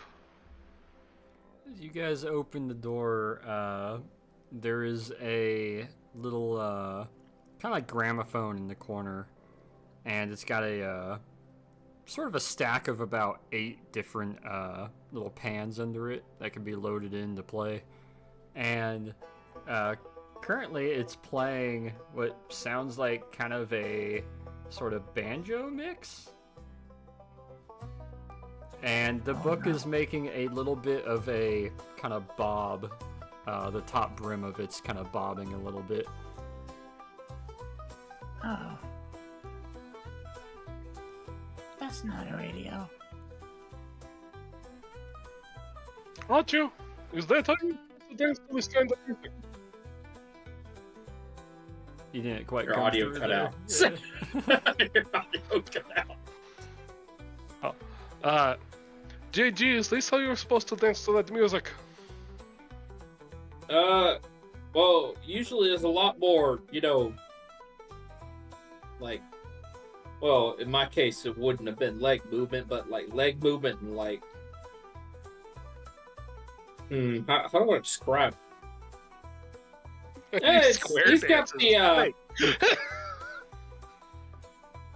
He forms a square and he's he got rotates. the feeling in it, so he's getting there. Look, you of all people should be able to emphasize with a book without legs. Oh shoot, is that Torn? Torn? Is that Torn? Shit, That's it Torn. is. Hey Torn. Torn. It's Torn. Yeah. Torn. I'm It's Torn. Torn. Hey Torn. Yep. Hey. I am Torn. How you doing, Torn? Someone else please say something to him. Hello, Picatrix. Who's that? I've met Picatrix before, right? The first time I came? For like a brief moment. Yeah. Yeah, because I recommended we give the book a radio. Who are you? I am the Russian. This is Pyotr. He really likes books and history. Oh, I'm glad to hear. Who's the little one? I can't say it, that'd be too mean. His name's He's gonna slowly look over to Hachu.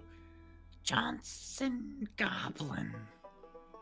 Wentworth. Yeah, we'll just go with that for right now. I'm not explaining all that. He's not gonna rob me, is he? What do you have to rob? Spurs. I'm gonna let you know, Mr. Picatrix, right? I was not a willing goblin, so. I was in a willing book. But don't steal my space. Oh, see, relatable there. I would like you guys to roll me a perception check, please. 18. Damn, okay.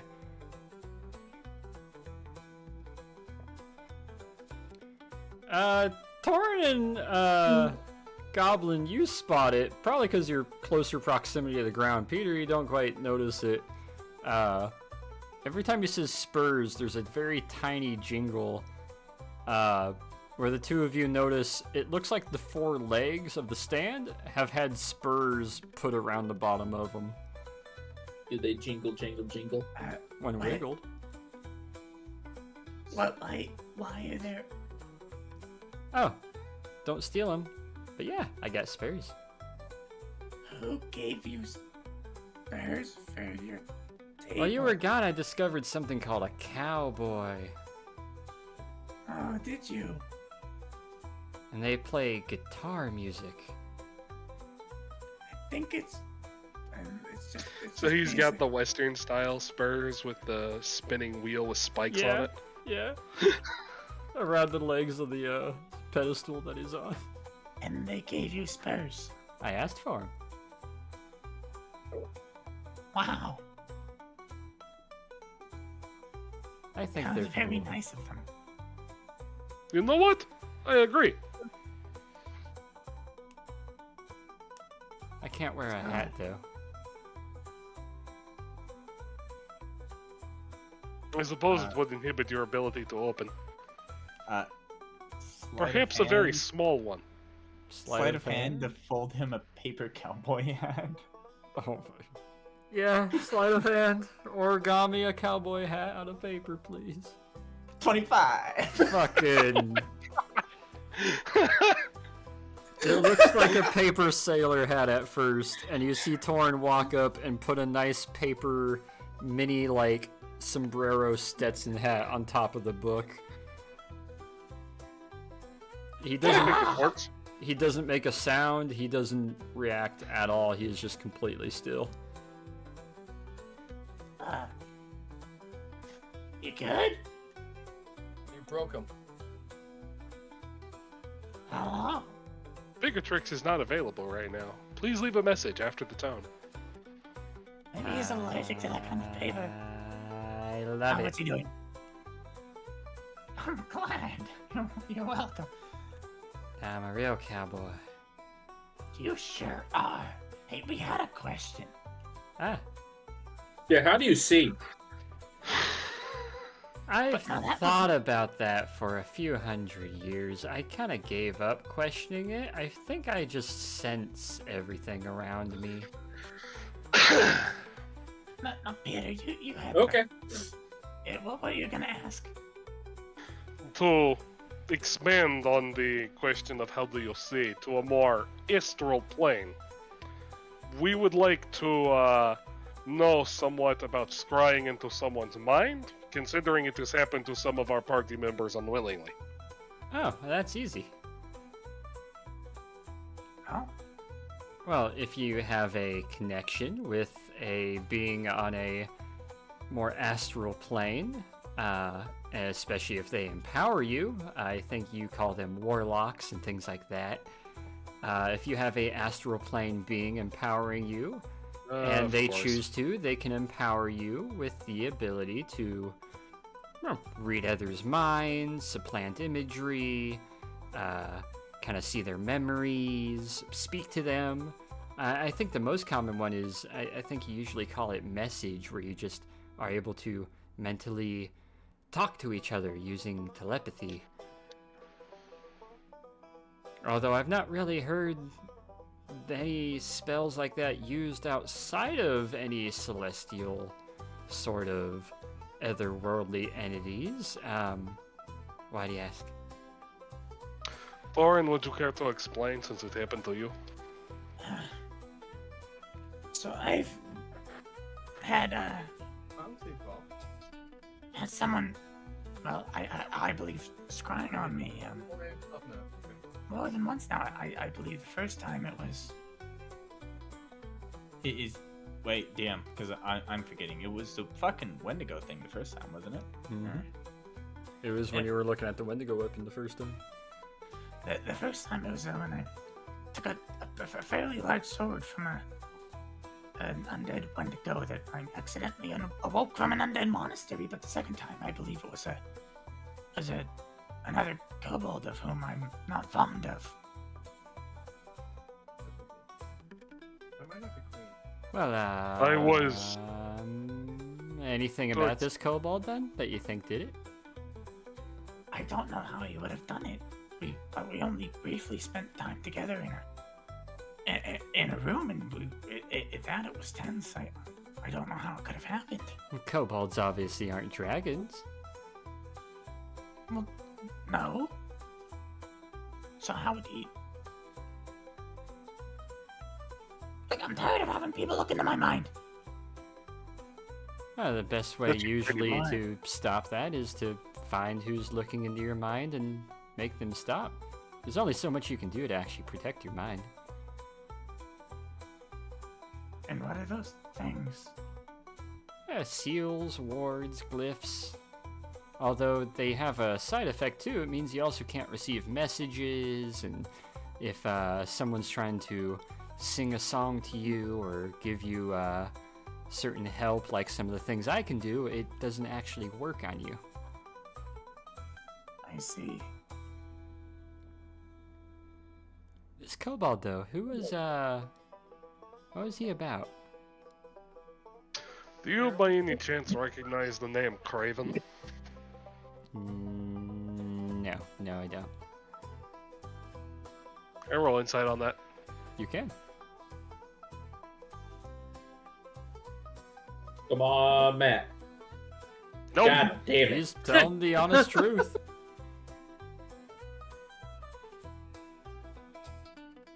At least you think he is. Yeah.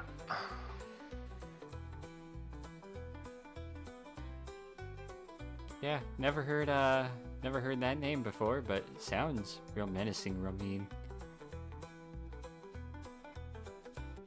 He's just a kobold who's older than me, who's full of himself. Huh. You think he's looking into your mind? I suspect. He's working for the Italians, who are allied with the Germans, Oh no. who are our enemies for now. Hey. Also, he tried to have us all tortured. Oh yeah, that. Huh. He doesn't sound very nice. Although I'm not sure how a kobold, even if he is old, is able to do magic like that. That's what I was hoping you'd be able to explain. Well, he'd have to have some sort of connection of some sort. I swear to Perhaps, God, if Craven ends up being Thorin's father, I'm gonna be so fucking... No. Pact or a deal or a blessing of some sort from a celestial or other-realmly being. Torrin's gonna look over and up at Peter and go, The nun, the golden habit that he's always with. You know, the one I Say lit on always fire. with. He left her to go to Austria. And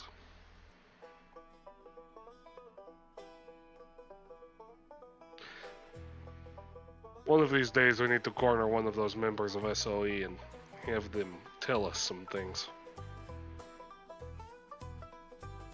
I would like that. Do you know anything else about Craven, or that's about all I can offer right now?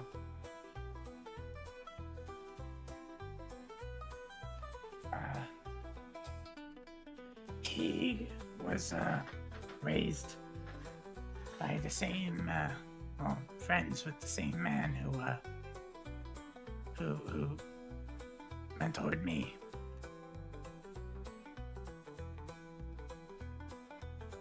Okay. Apparently. What do you mean, okay? I'm One trying to last be thing. Supportive. I don't know really what that means yet. I'm still catching up on recent history. One last thing. The spell that was used to look into Thorin's mind was able to be removed when I cast, I just forgot the name of the spell. Remove curse? Yeah, Remove Curse. I thought it might be fancier than that. When I cast Remove Curse. Huh. Does that have any implications in your pages? Probably means it's not necessarily divine or good magic, to put it really lightly. It means it's probably a little more not good, the source of the magic. So how did it get on me? Well, if Craven is the one casting it, all he has to do is know you. And if he has the magic to, well, make that sort of connection, then he probably has the magic to find people too that he thinks about. Could he make the connection through a different person, say a third party in here? Assuming he is not this warlock? Perhaps if they sent a message to him or informed him in some way, it would help him narrow it down, I'm sure. Oh, wait, who all met Craven? Piotr, it was you? Me? It was you, me, and Leroy. Yeah. Leroy has also had dealings with him in person, but Leroy was not covered by the spell. That was Wilhelm. And as far as I'm aware, Wilhelm has never met Craven. I never met him. Out there. You didn't have it cast on you. Remember, we checked, and whenever I cast Remove Curse, you could see that blur leaving everybody's head. Something, Mary?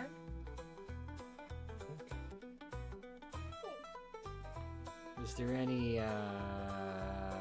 symbology or items? Did he carry anything?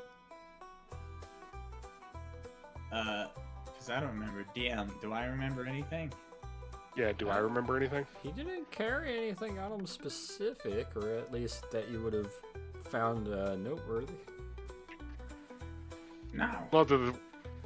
Not that we could see, but he does have the backing of an entire government, so he wouldn't necessarily have to keep it with him.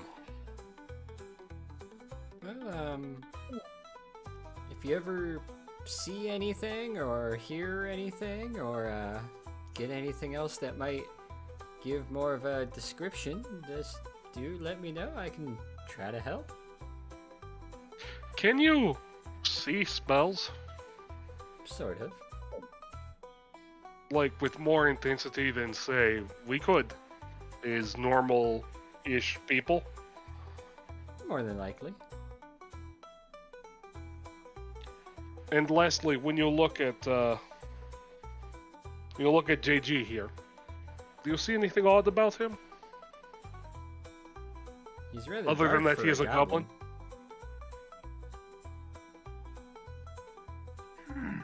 He's got tall hair. Oh.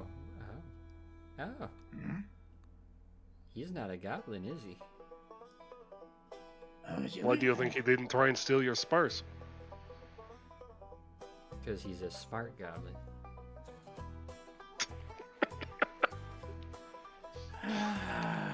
Well, you are correct in saying that I am not a goblin.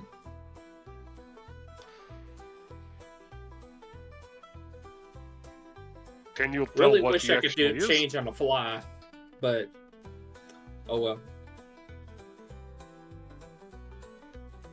What was it? Can you tell what he actually is? He did a pretty good transmutation, because I can't actually tell what he was previously, but I can kind of tell he's not originally a goblin. That's something. I'm gonna write that down, and I'm gonna hand it to quote-unquote JG. And I'm gonna, so you should probably give that back to the guy so he knows. Oh yeah, for his research, quote unquote. Jeez. At least he did not give you a blood thinner like Wilhelm. Yeah, that's fair. Yeah, this is temporary, so. Anyways, Picatrix, I figured I'd tell you a story before I left. Oh, yeah, what you got? Once upon a time, there was a very tired kobold, and then he left. Goodbye. Oh, And Torn turns around and leaves. that was a fast story. Man, that story sucked. What? Man, I think we can call the segment actually done, but you know what? I'll say some and I'll tell Picatrix some stories before I leave. Alrighty. He'll happily listen in and entertain them, and for the next while, and then as you finally finish those off and say that you're gonna head out, he'll impart on you one more time. If you find any symbology, items, magic, descriptors, sayings that seem like you might not know what they are, bring it to him and he might be able to help decipher them. Okay.